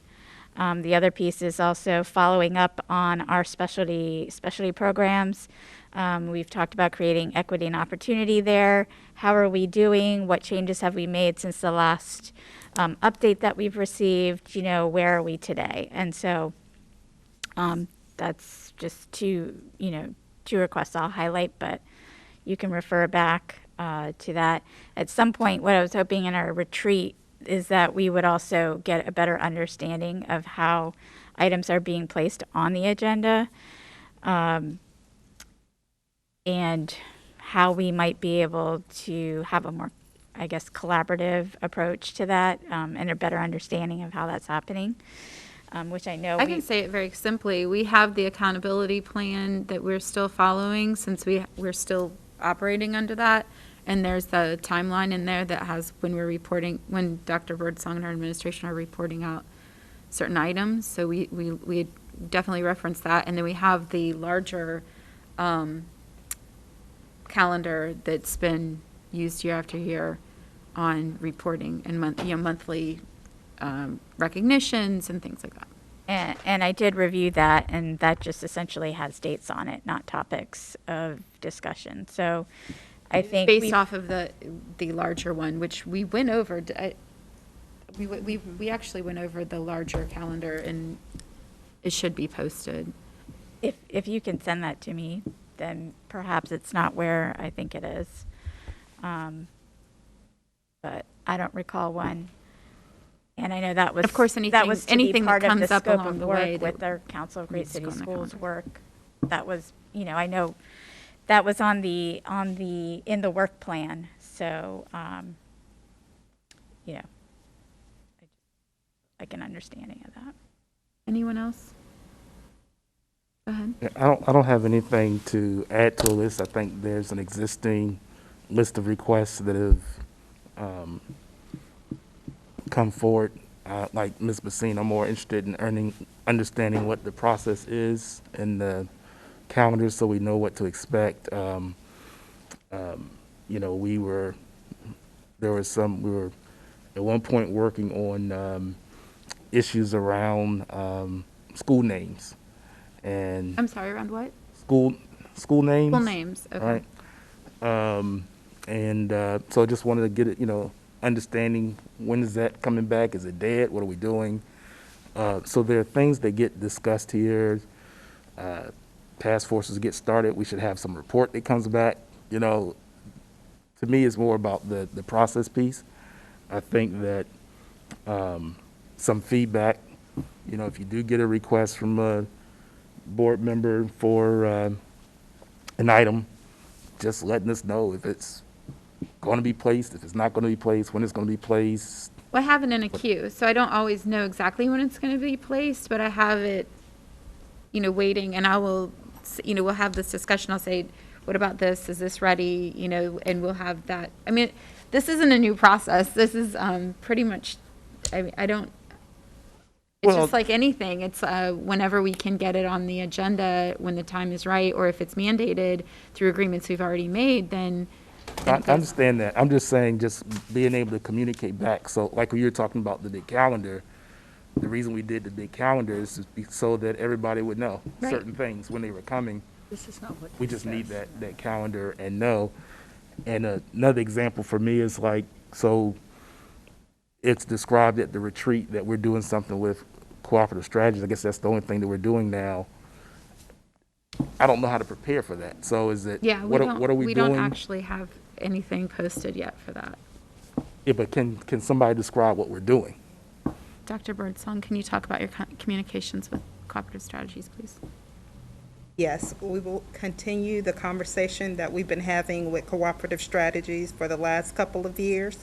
Tomorrow, Friday, you will have an update again with recommendations around the board's priorities, which include decreasing the concentration of poverty within some of our schools and looking at new boundaries. They will be bringing forth those recommendations for hopefully the board to consider so we can take action. There are lots of things that we will be making recommendations on, and we will need the board's support, especially as it relates to having some public hearings and things of that nature, because if we are expected to take some facilities offline and to adhere to some of these recommendations, the administration has a lot of work to do, and we're running out of time.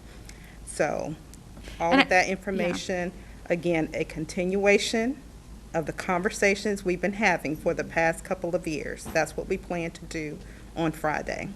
And just so you know, just going back to, for example, what you were saying about naming schools, so that is on the list still, but if you look at it from the agenda planning, do we talk about naming schools that may or may not exist?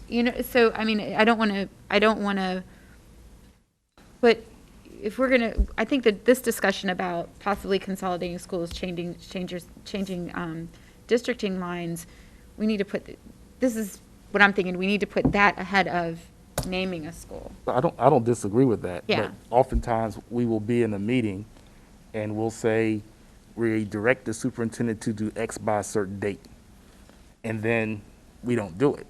So, and that's not on superintendent, that's on us as a board.